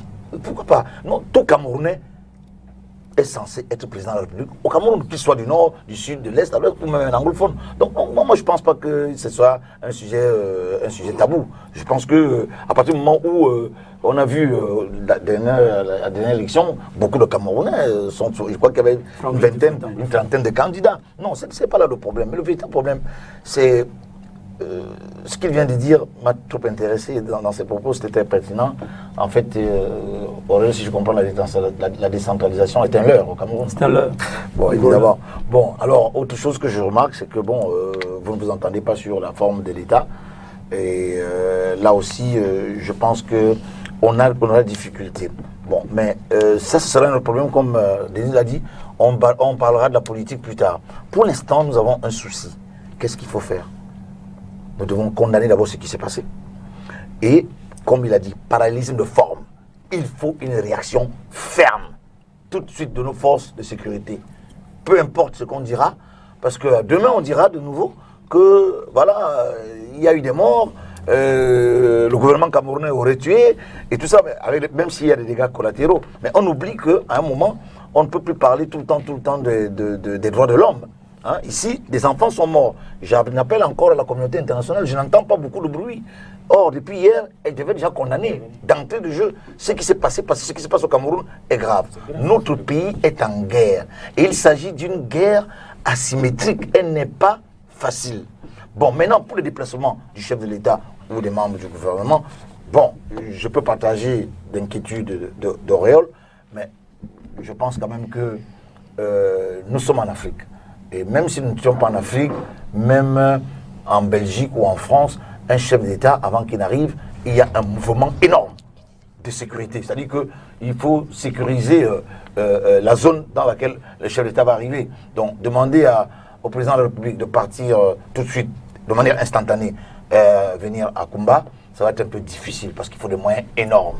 Mais autre chose, une fois qu'il y a, je pense, un porte-parole du gouvernement, c'est vrai que des moyens énormes, mais on a souvent vu le gouvernement investir des moyens énormes pour gérer d'autres situations. Peut-être si on investissait cet argent pour essayer de sauver, essayer de sauver la crise. Alors, excusez-moi, vous savez, ce n'est pas une injure, au contraire, c'est une sagesse. Hein? L'âge de notre président, à un moment aussi, ne permet pas des mouvements. Non, il ne peut pas démissionner, monsieur. Il ne peut pas démissionner. Il a encore toutes ses facultés physiques, hein, il a encore ses facultés intellectuelles. Mais à un moment, je vous dis, et vous ne savez pas à quel moment, à l'instant T, est-ce qu'il a un bobo, est-ce qu'il est un peu fatigué? Il y a des paramètres. Et puis, un président de la République, il gère à longueur de journée les contradictions. Je vous dis, et ça fatigue. Donc, moi, je ne vais pas défendre le président de la République, mais j'estime quand même que nous devons laisser la latitude à un président de décider avec les forces de sécurité comment se déplacer. C'est pas évident. Mireille, vous avez raison de dire, bon voilà, on dépense beaucoup d'argent, mais il s'agit du président de la République. Il ne s'agit pas des ministres qui se déplacent, il s'agit du président. S'il arrive quelque chose au président... Dans la seule présence sur un site pourrait changer beaucoup de choses en même temps. C'est vrai que ça pourrait changer beaucoup de choses, mais une fois de plus, laissons l'initiative au président de la République de prendre la décision de se déplacer lorsque toutes les forces de sécurité lui disent que c'est ouvert, vous pouvez venir. Ce n'est pas facile de déplacer un président de la République. Nous sommes en Afrique, il y a des zones enclavées et tout ça. Nous sommes en Afrique, nous ne sommes pas en France, nous ne sommes pas en France, nous ne sommes pas en Belgique. Hein? Vous ne me l'avez pas demandé. Il a dit tout à l'heure que la forêt de Serengeti. Alors, donc le président, des zones enclavées. Des zones enclavées qu'on aurait pu construire forcément. Ça, forcément, on est d'accord là-dessus. On est d'accord là-dessus. C'est-à-dire qu'en termes de décentralisation, en termes de développement, j'avoue quand même que, bon, il n'a jamais dit d'ailleurs, je n'ai jamais entendu quelqu'un me contredire à ce sujet. Il a toujours reconnu que peut-être qu'il a apporté la démocratie, mais en termes économiques, en termes de développement, il est lui-même mitigé. Il reconnaît lui-même que il n'y a pas... Voilà, pas échoué, mais bon, il reconnaît quand même qu'il y a quoi à faire. Donc je pense que nous devons être un peu... nous devons être tolérants Mais de nouveau, je dis, Mireille, vous avez raison. Je ne veux pas dire que rien n'a été fait totalement. Bon, aller aussi quand même dans certains pays africains, bon, c'est vrai, comparaison n'est pas raison, mais les villes du Cameroun se valent quand même. Bon, mais il y a quand même mieux à faire et je pense que demain, après-demain, il nous appartiendra, comme vous avez dit, c'est vous demain, il vous appartiendra de bâtir l'avenir dans l'espoir qu'aura fait naître la génération de Paul Biya. Moi, je ne veux pas rentrer dans une guerre de génération inutile, ça ne sert à rien. Il faut développer notre pays, nous sommes en retard, c'est vrai, mais de nouveau, un président de la République ne se déplace pas n'importe comment. C'est quand même le président. Elisan, on a vu quand même le gouvernement se mouvoir pour essayer de résoudre la question anglophone. Il y a des propositions qui ont été faites, il y a des engagements qui ont été pris, mais jusqu'à aujourd'hui, les résultats ne portent pas vraiment leurs fruits. Qu'est-ce que l'on peut faire aujourd'hui pour essayer de sortir de cette situation qui gangrène quand même le pays, que ce soit sur le plan politique, économique, et aujourd'hui on se retrouve dans une affaire de criminalité? Madame, vous savez, au Cameroun, on a réussi l'exploit. On a réussi l'exploit à écarter les normes et à normaliser les écarts, comme disait un grand penseur. C'est-à-dire, je suis surpris sur STV de suivre tout ce qu'il vient de suivre là, et de la part d'Oréo Choumi et de la part de Christian Diok. Christian Diok qui a participé au grand dialogue et dit que les résolutions ne sont pas prises en compte en prenant le seul volet du statut spécial du Nozo. Je suis un élu, conseiller municipal et grand conseiller, je parle avec autorité. On ne fera pas le statut spécial du Nozo sans que les autres régions n'aient eu leurs conseils régionaux. Point barre. Donc le président de la République ne peut pas créer le statut spécial du Nozo, spécialement pour le Nozo, alors que les autres régions n'ont pas encore leurs conseils régionaux. C'est le 6 décembre 2020. B.A.B.A. de la politique, c'est simple. Deuxième chose, je suis heureux sur ce plateau de suivre certaines choses. Quand on me dit que le président de la République est sorti et a fait campagne pendant 10 ou 8 ou 15 minutes et au nord, ça veut tout simplement dire qu'un candidat à une élection présidentielle, sur 10 000 conseillers municipaux, j'exagère un peu là, sur le nombre, je n'ai pas de nombre exact, qui a 8 000 conseillers, n'a pas besoin d'aller battre campagne là où celui-là courait partout, pendant 7 mois dans le pays. Il n'a pas besoin. Biya n'a pas besoin de venir à Douala la deuxième battre campagne, parce que Zang est là-bas pour parler au nom de Biya. Parce que Fampour Denise est là-bas pour parler au nom de Biya. C'est ça la politique. Dans une politique, quand on fait la campagne, on fait les stratégies. On ne va plus là où on a des gens. On va là où il y a les indécis. Troisième chose, j'ai suivi beaucoup de choses ici là, que l'État a perdu. Quoi? On ne peut pas laisser passer ce genre de choses. Denis vous explique depuis qu'il a pris la parole que le transfert de meurtre vers les enfants, vers l'innocence, veut tout simplement dire que les gars ont perdu la guerre sur le terrain au niveau des armes. Entre-temps, le dialogue continue comme il a toujours été. Biya toujours tendu, malgré qu'il y ait les enfants qui sont morts hier, il a dit, option principale, on tend la main à ceux-là qui ont même tiré sur nos enfants hier, qui reviennent à la raison. Il le dit lui-même encore, Paul Biya. Et c'est pour ça que certains trouvent qu'il est très, très mou. Certains estiment qu'il est très mou. On ne peut pas tirer sur les enfants. Et toi, tu continues à demander à ce qu'on leur tende la main pour les réintégrer dans le corps social de notre État. Alors, en France, le gars qui a décapité l'enseignant, avant, en face de lui, 14 policiers, il n'avait qu'un couteau et un flashball. Quand c'est flashball, ça tire les balles en caoutchouc. Les gars l'ont tué. Les gars ont tiré sur lui. Mais nous, au Cameroun, on a tué 6 enfants. Mais vous avez un président qui vous demande que si vous attrapez un, commencez par lui proposer de réintégrer le corps social de l'État. Donc là, on peut être mitigé en disant que est-ce qu'il est même fils de catéchiste qu'il est et tout, on comprend qu'on est. Mais il n'est pas si tyran que ce qu'on dit. Je reviens maintenant sur ce que j'ai appris à l'école. Faculté sciences économiques et gestion appliquée, j'étais le meilleur. L'économie. Quand je vous entends parler d'économie, j'ai parfois de la peine à vous suivre. Les avancées économiques d'un pays ne sont pas notre partie à nous. Pour dire que ça est un grand artiste, ce n'est pas que je l'aime ou je ne l'aime pas. Il est un grand artiste, point barre. Que j'aime Denis ou pas, c'est un bon journaliste. Et c'est ça le problème avec vous. Vous voulez peindre le Cameroun comme ce que vous avez en tête. Et c'est pourquoi vous avez fait une sortie d'un graphique l'autre jour où vous dites, parce que Pende Koka a dit que la dette cumulée du Cameroun dépasse de tous les pays francophones de l'Afrique. C'est vrai, j'ai sorti le contre-exemple en vous donnant des faits et des réalités et des données vérifiables. Quand vous n'êtes pas allé vérifier, vous allez commencer à m'insulter, moi, au lieu de vérifier les données. Vous parlez de Ngomzap. Vous savez que Ngomzap, le goudron aujourd'hui, entre la route Yaoundé, Kribi, ça passe en Ngomzap. Vous ne savez pas ça? Tout à fait. Quand on regarde maintenant le goudron, que la route qui part de Kribi pour Yaoundé passe en Ngomzap. Vous ne savez pas ça? Vous chantez pas, s'il vous plaît, laissez-moi parler. À Congo, le goudron? Je suis parler, mon frère. Je peux pas. Il peut parler. Vous avez dit, non. Ngomzap, c'est pas centre-ville. Vous avez dit, quand ça va chez lui, merci. Quand ça va chez lui, demande la voiture à Sambende. Mais la route qui part chez Zang, c'est la route qui part de Yaoundé pour Bertois. Donc il y a le goudron là-bas. C'est le corridor Douala-N'Djamena. Donc il y a le goudron là-bas. Quand on parle du nord-ouest et du sud-ouest, vous voulez nous faire comprendre que non, tout va mal là-bas. Non, le développement d'un pays, Biya a accentué son développement sur les 10 régions et non sur une seule région comme ailleurs où on devrait d'abord une capitale et on essaie d'étendre le développement. Dans le nord-ouest et le sud-ouest, je tiens à vous dire que le deuxième employeur de l'État, c'est la CDC, c'est là-bas. Je tiens à vous dire que le deuxième port en eau profonde du Cameroun, laissez-moi parler, le deuxième port en eau, non, la CDC est la 4e entreprise dans l'Afrique en termes de ce qui fait dans l'agroalimentaire, en termes de performance économique, bénéfices et chiffre d'affaires. La CDC. Je vois le résultat que vous donne la CDC. Pour quel résultat? Sur le vécu des populations. Deuxième chose, je tiens à vous dire que le deuxième port en eau profonde du Cameroun, après qui vient à Limbé, décret directement français, s'il vous plaît, signé. La 4e entreprise dans les hydrocarbures en Afrique, c'est la Sonara. C'est à Limbé. Oui, excusez-moi. Oui. Alors, revenons à la question principale que je vous ai posée. Qu'est-ce qu'on fait?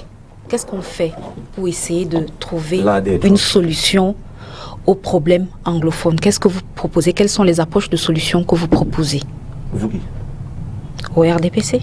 Madame, je vous ai dit depuis que le RDPC est un parti. Bon, si nous sommes d'accord que quand j'ai commencé à citer les avancées économiques du pays, on me coupe la parole, c'est pour dire que là-bas c'est bon. Donc il ne faudra plus faire respirer certaines choses qui ne valent pas la peine d'être dites ici. Voilà. Je voulais aussi leur faire comprendre quand même que le PIB du Cameroun est très bien placé. Voilà. Donc, mais pour vous répondre, madame, vous me demandez qu'est-ce que le RDPC propose. Le RDPC a toujours proposé depuis. Quand je vous parle du pays, nous sommes. On a fait des propositions, oui, mais on se rend compte que jusqu'au jour d'aujourd'hui, ça prendra le temps que ça prendra. Mais est-ce qu'on ne peut pas à un moment voir s'il serait peut-être nécessaire de modifier les approches proposées au préalable? Non, sur Terre, on n'invente rien. Tout a été inventé. On essaie seulement d'améliorer. Toutes les crises dans le monde où il y a des velléités sécessionnistes. Aujourd'hui, on a le Ghana avec le Togoland, on a le Sahara occidental au Maroc, on a l'Érythrée qui est partie de l'Éthiopie, on a le Sud qui est parti du Soudan, ont été résolus de la même manière. Justement, en voulant faire comme cela propose, le pays s'est divisé en deux. Si nous sommes d'accord, si que vous voulez que le Cameroun se divise en deux, dites-nous, on donne donc aux ambassadeurs leur pays. Maintenant, si nous ne sommes pas d'accord que le Cameroun s'est divisé en deux, il n'y a que deux options. Trois options dans une pour régler un conflit asymétrique. Un, la partie de l'État qui a la légalité et la légitimité d'utiliser la force prend le dessus avec l'accompagnement de toutes les forces vives de l'État. Et non certaines personnes qui jouent à un jeu terrible, là, comme l'homme ici l'a dit aujourd'hui, les gens qui ont eu 14% veulent faire comme si c'est eux qui disent les choses. Deuxième chose, qui est un cessez-le-feu. Et le cessez-le-feu ne vient pas de manière bilatérale, il vient toujours d'une manière unilatérale. Ce sont les belligérants qui déposent d'abord les armes. Quand vous demandez à l'armée républicaine de déposer les armes, avec vous mettez l'armée républicaine et les belligérants au même niveau. Ça ne se fait pas dans un monde, enfin, comme il a parlé d'enfer, peut-être en enfer ça se fait. Troisième chose, nous reculons, on dit bon, prenez le pays. Bon, maintenant, les deux premières solutions, c'est ça. L'armée républicaine monte en puissance et on dit, on ferme les oreilles et les yeux sur leurs amis des ONG qui passent le temps toujours à crier quand il y a une bavure militaire, mais depuis hier, on ne l'entend pas parler. Ça, Ménéla, il a dit 3 fois de suite. C'est là où on aura vraiment pris le dessus. Ou alors, on les laisse faire les choses. Donc, voilà la proposition normale. On n'a pas besoin d'être du RDPC, du MRC, du SF, artistes, journalistes, Bamileke Petit, pour le croire. Il faut tout simplement que ce qui se passe au Nozo en train de se passer. Est-ce que vous savez que c'est aujourd'hui que la population, entre guillemets anglophone, est en train de... C'est elle maintenant qui est dans l'information prévisionnelle. C'est elle qui désigne leurs enfants d'avant qui soutenaient. Parce qu'au début de la crise, on leur a fait croire qu'ils seront indépendants. Ils auront tout ce qu'ils veulent. C'est maintenant la population qui rentre et dit voilà, voilà, voilà. Il y a eu entre-temps une multiplication des comités d'autodéfense, différents des comités de vigilance. Il y a eu une multiplication des comités parce que les gars ont dit on prend les choses en main. Troisième chose, c'est la même armée qui, il y a 2 jours, est allée sauver la vie à un gars à Fiango. Un gars que le professeur avait appris, l'ayant reconnu comme un de leurs tortionnaires, voulant le lyncher, c'est l'armée qui est venue pour le sauver et aller le soigner. Donc, parfois, il faut qu'à un moment donné qu'on sache où on va. Le Cameroun est en train d'essuyer une guerre asymétrique. C'est la première fois. Nous aurons l'expérience avec cette guerre-ci, mais pour le moment, on n'invente rien. On fait comme les autres ont fait. Il faut plus qu'il y ait des guerres. On fait comme les autres ont fait. On dialogue. Pendant ce temps, l'armée continue à travailler. Denis, est-ce que finalement l'intervention de la communauté internationale des Nations Unies, par exemple, peut être opportune dans le contexte pareil? Je vais répondre à cette question d'un point de vue technique. Je vais parler des certitudes personnelles et individuelles des Camerounais. Les Camerounais, il y a beaucoup de gens, surtout les pseudo-intellectuels et les néo-opposants, ils sont dans la fantasmagorie. Les néo-opposants, on les connaît.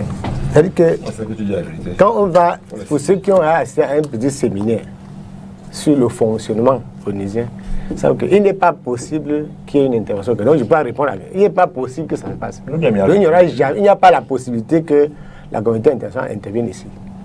Les forces de défense et de sécurité du Cameroun sont les meilleures de la place. Les meilleurs de l'Afrique, pas de l'Afrique francophone. J'ai vu encore mes frères nigérians qui sont venus à l'Air Force à Yaoundé.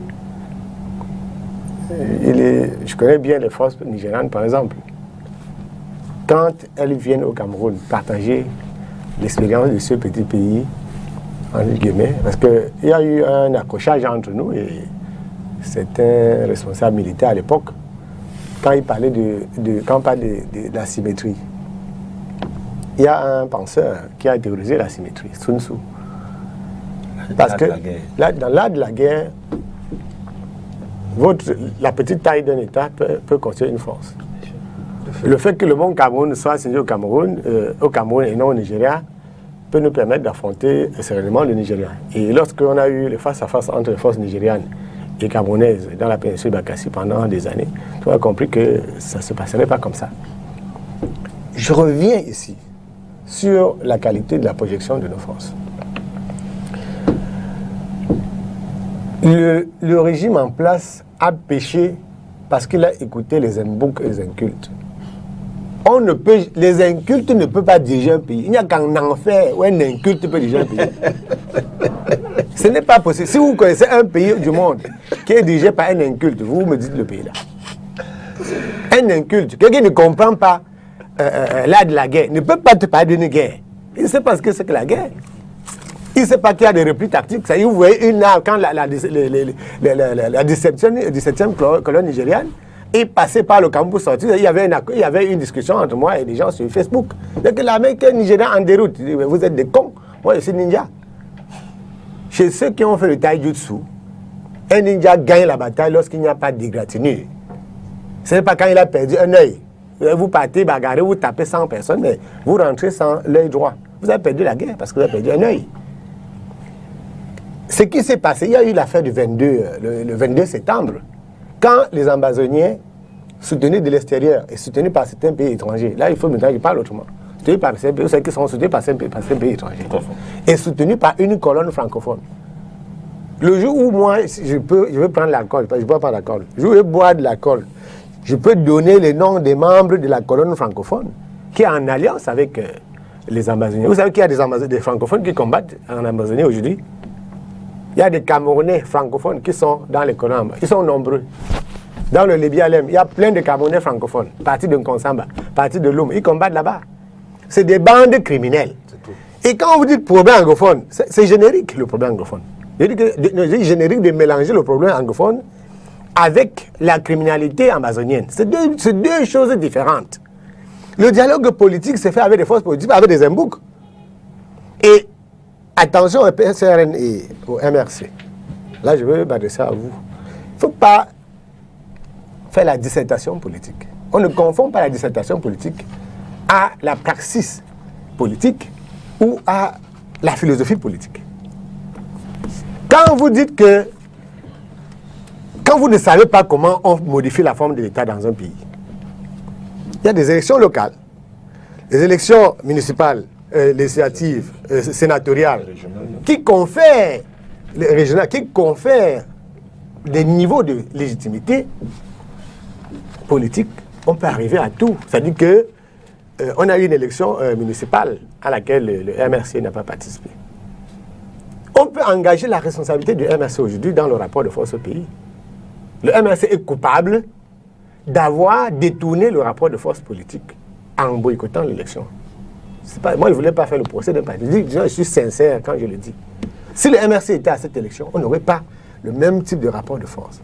Auré Tchoumi aurait une légitimité politique populaire pour parler. Parce que là, il parle, mais il ne peut pas acter quelque chose parce que les gens vont dire, mais Tchoumi, tu n'es pas élu. Et je suis sûr que Tchoumi aurait été conseiller municipal s'il était à cette élection. Donc, je dis n'importe où, je prends ça. Non, vous ne pouvez pas. Personne ne peut présager. Le fait qu'il ne soit pas parti, ça veut dire que le rapport n'est pas le même. Ça veut dire qu'ils auraient, soit il aurait perdu, on aurait su une fois qu'Auréole a perdu, soit il aurait gagné. Et là, le rapport de force serait différent, on saurait exactement. Non, je dis, même s'il perd, ça établit le rapport de force. Quand il a perdu, on sait donc qu'il a perdu. Quand il n'a pas perdu, et c'est quand ils ont joué l'esquive.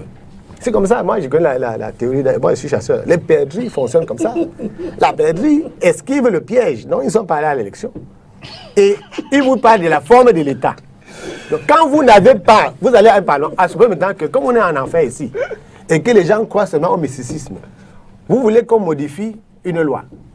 Vous allez au parlement, vous avez 0 voix, 0 alliés, vous avez 0 voix. 0 voix ne veut pas dire qu'on n'a pas pignon sur rue. On peut avoir 0 élu.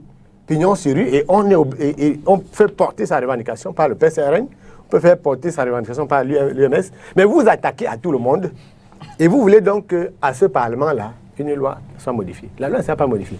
Donc on ne peut pas avoir un pays où, quand quelqu'un a bu sa bière au quartier, il dit « mettez cette question-ci en débat au Parlement ». Il y a des caucus où les gens qui sont dans la communication, les artistes, ils partent influencer le député. Il dit, il faut, vous savez que moi, j'ai voté pour vous, j'ai contribué votre campagne. Il faut qu'on mette à l'Assemblée telle question. Quelqu'un reste chez lui, parce que peut-être il est soutenu par tel ONG, financé par Soros, ou on dit, ok, il faut que, ce n'est pas comme ça qu'un État fonctionne. Le jour où l'État fonctionne comme ça, ce n'est que l'État de Paul Biya. C'est-à-dire l'État que vous considérez avec Paul Biya qui fonctionne comme ça. Et il n'a pas reçu mandat pour comme ça.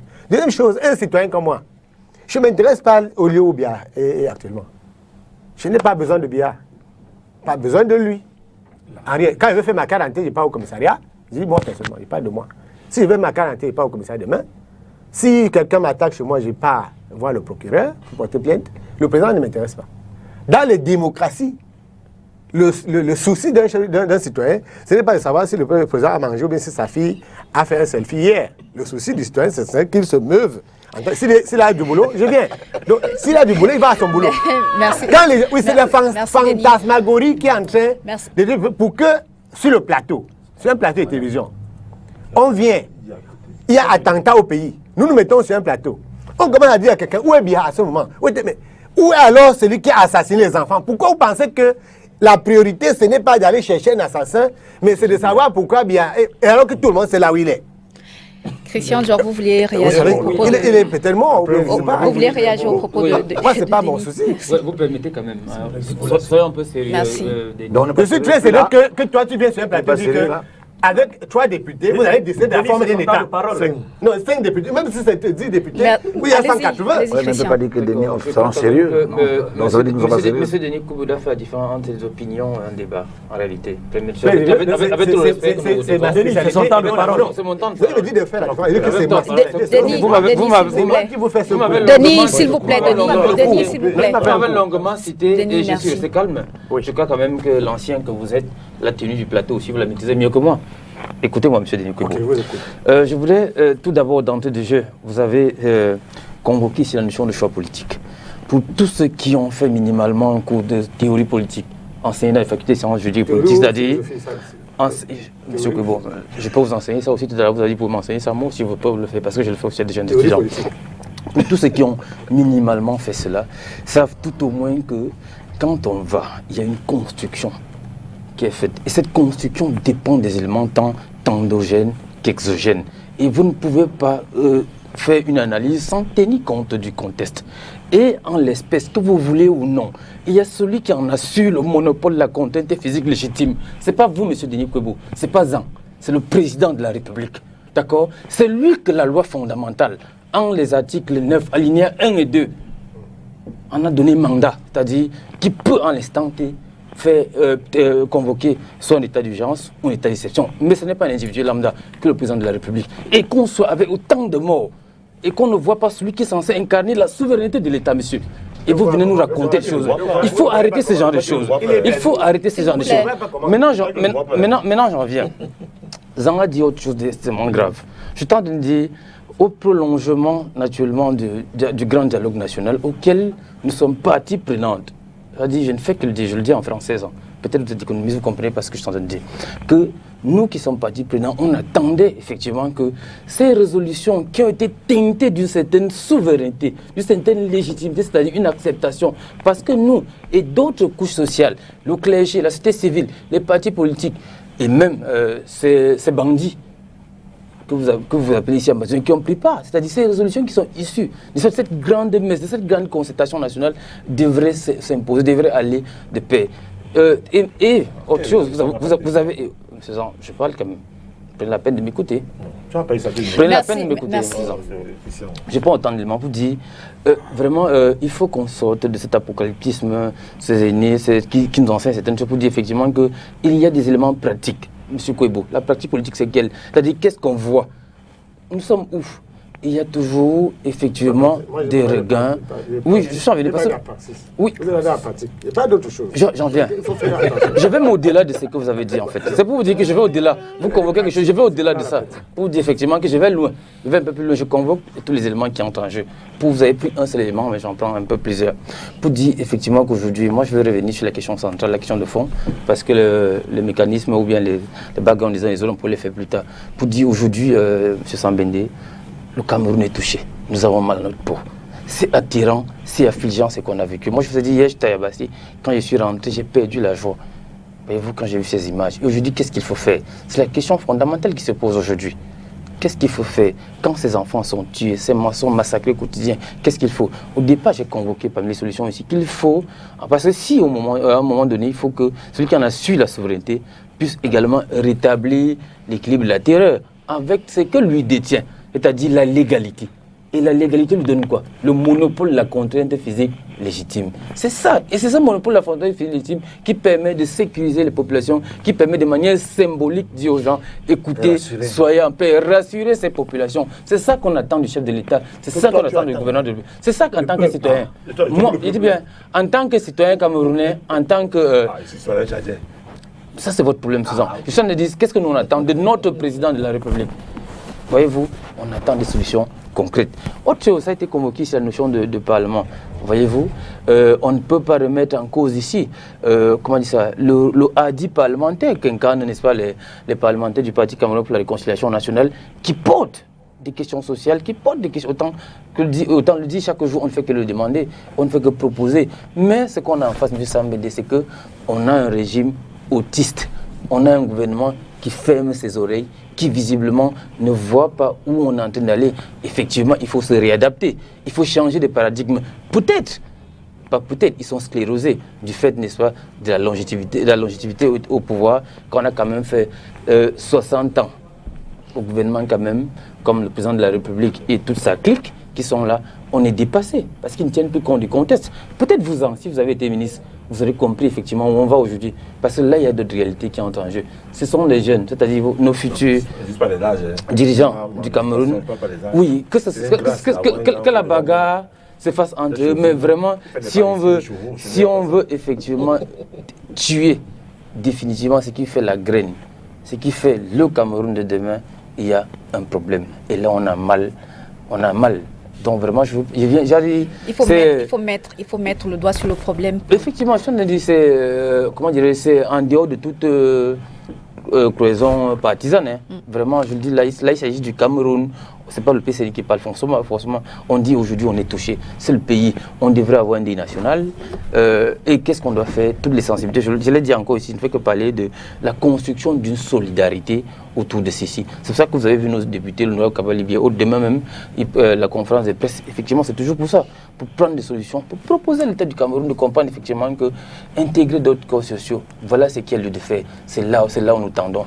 Et ce qui n'est pour chuter Mireille, pour dire qu'on le veuille ou non, que les autres l'acceptent ou pas, c'est que c'est la conséquence de l'inconséquence managériale de ces régimes. Voyez-vous, c'est ça qui nous plombe dans cette situation. Donc, rétablir un peu la solution. Si dans les solutions vous manquent, je l'ai dit, la Constitution, elle a prévu déjà, en son article 9, alinéa 1 et 2, une des solutions que le président de la République peut prendre s'il est incapable, par exemple, de se rendre dans ce territoire. C'est d'aller rassurer les populations. Qu'il use les moyens que la loi lui donne. Mais il est encore dans la phase où il tend encore la main à ses enfants-là que revenez. Vous voulez qu'il aille militariser le coin. Quand il militarise, vous trouvez que c'est dur. Finalement, il faut savoir c'est quoi vous efficient. Non, c'est pas vous qui je suis désolée.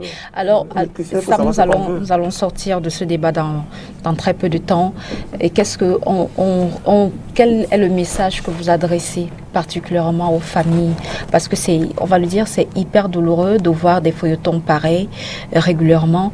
C'est vrai que l'attentat d'hier à Kumba, c'est peut-être la goutte d'eau qui fait déborder le vase, et il faudrait sortir sur une note qui rassure quand même. Même si les gouvernants ne font pas assez pour certains, il faudrait sortir avec une note qui rassure quand même, notamment les familles. Écoutez, Mireille, avant de rassurer les familles, j'aimerais quand même vous dire que j'ai retenu deux choses. Une chose fondamentale, c'est que Denis a dit que les incultes ne peuvent pas diriger un pays. Et mieux, Platon disait, la médiocrité ne peut pas gérer la cité. Donc, pour que ces familles soient rassurées, il faudrait qu'on prenne en compte les uns et les autres les arguments que nous avons entendus ici pour rassurer. C'est-à-dire qu'il faut que le gouvernement prenne le taureau par le corne, que le président de la République qui incarne justement les forces que lui donne, les pouvoirs que lui confère la Constitution et notamment les articles 9, qu'il y ait quelque chose de fort. C'est vrai c'est un homme de dialogue, on reconnaît cela, Denis l'a dit, on tend la main au dialogue, mais nous devons rester fermes face à ceux qui veulent détruire l'État et détruire les citoyens. Il n'y a aucune pitié là pour ça. Il n'y a vraiment aucune pitié. Et maintenant, quant aux familles, écoutez, Mireille, moi je n'ai que ma voix. Si on me dit demain d'aller chanter pour les familles, si ça peut les apaiser, je suis prêt à aller chanter pour le Nozo. Je suis prêt à aller au Nozo pour chanter pour la paix. Je suis prêt à aller même dans les zones les plus dangereuses. Si ces gens nous écoutent, s'ils sont aussi prêts à déposer les armes, je suis prêt à chanter pour leur demander de venir déposer les armes, parce qu'il n'y a rien qui vaut la paix. La paix n'a pas de prix. Tel que nous commençons, là, si on laisse passer cette situation, demain, après-demain, elle sera ingérable. Et Douala est à deux vols d'oiseaux de Kumba. C'est pas loin. Donc, et Douala, c'est le poumon économique. Si ça commence aussi ici avec les attentats, ça ira jusqu'à Yaoundé. Ce qui est arrivé à Kumba, nous devons savoir que nous sommes des pères de famille, les mères d'enfants pleurent. Nous n'avons pas assez de mots pour les réconforter. Ce qui s'est passé au Cameroun hier est très grave. Le Cameroun est en guerre. Le Cameroun pleure. Il ne faut plus que le Cameroun verse des larmes. Et c'est important. Nous devons protéger les générations futures. Elles doivent bâtir ce Cameroun-ci dans l'espoir que d'autres générations ont fait naître. Il y a des erreurs de part et d'autre. Aucune œuvre n'est parfaite, mais il vous appartient de corriger nos erreurs. Et ça, vous pouvez le faire. Et on n'a pas assez fait. Auréole l'a dit tout à l'heure, qu'au terme de la redistribution, effectivement, quand on regarde tout ce que vous avez cité, la CDC et tout le bazar, en termes de répartition, j'avoue que non, l'impact n'est pas là. Donc, il vous appartiendra donc de faire cela. Et voilà, bonne chance pour vous, les jeunes. Merci Sam Bende. C'est vrai que on va sortir avec vous finalement sur cette question. Oriol Chouni. Oui, juste dire que le concept de l'inconséquence managériale convoqué par Christian ici plus d'une fois vaut son pesant d'or. Tant on a envie de vomir quand on écoute le RDPC dire un certain nombre de choses. On ne fera pas de statut spécial tant que les autres régions n'ont pas leur conseil. Ce n'est pas ce qu'ils avaient dit au Grand Dialogue National. Ils avaient dit quoi au Grand Dialogue? Et ils disent, il y a quelque temps, madame. Qu'est-ce qu'on a dit au Grand Dialogue? Il y a quelque temps, madame, on est sorti de là avec l'implémentation d'un statut spécial des régions anglophones. Et il y a quelque temps, C'est une loi. Madame. il y a quelque temps, C'est une loi. le Premier ministre Le Code général de la signait c'est un une loi. décret qui nommait ces deux régions zones économiquement sinistrées. Et aujourd'hui, le même RDPC qui défendait le statut spécial vous dit que non, les régions anglophones, peu importe si les régions sont une zone sinistrement, économiquement sinistrée, ils vont attendre. Non, c'est mon temps de parole. Vous avez parlé pendant plus de 5 minutes. Merci. Je suis en train de sortir. On est arrivé au Dernière terme. chose. Merci, vous avez votre temps pour le faire. Mesdames, Messieurs, nous vous remercions infiniment Voilà. d'avoir écouté cette émission. Voilà. On se donne rendez-vous pour Première fois cet hebdo. guerre asymétrique. Merci, s'il vous plaît. On entre Boko Haram, conclut l'émission. On se donne rendez-vous dimanche prochain pour une nouvelle édition de cet hebdo. Merci infiniment de l'avoir suivi. À très bientôt. Mireille.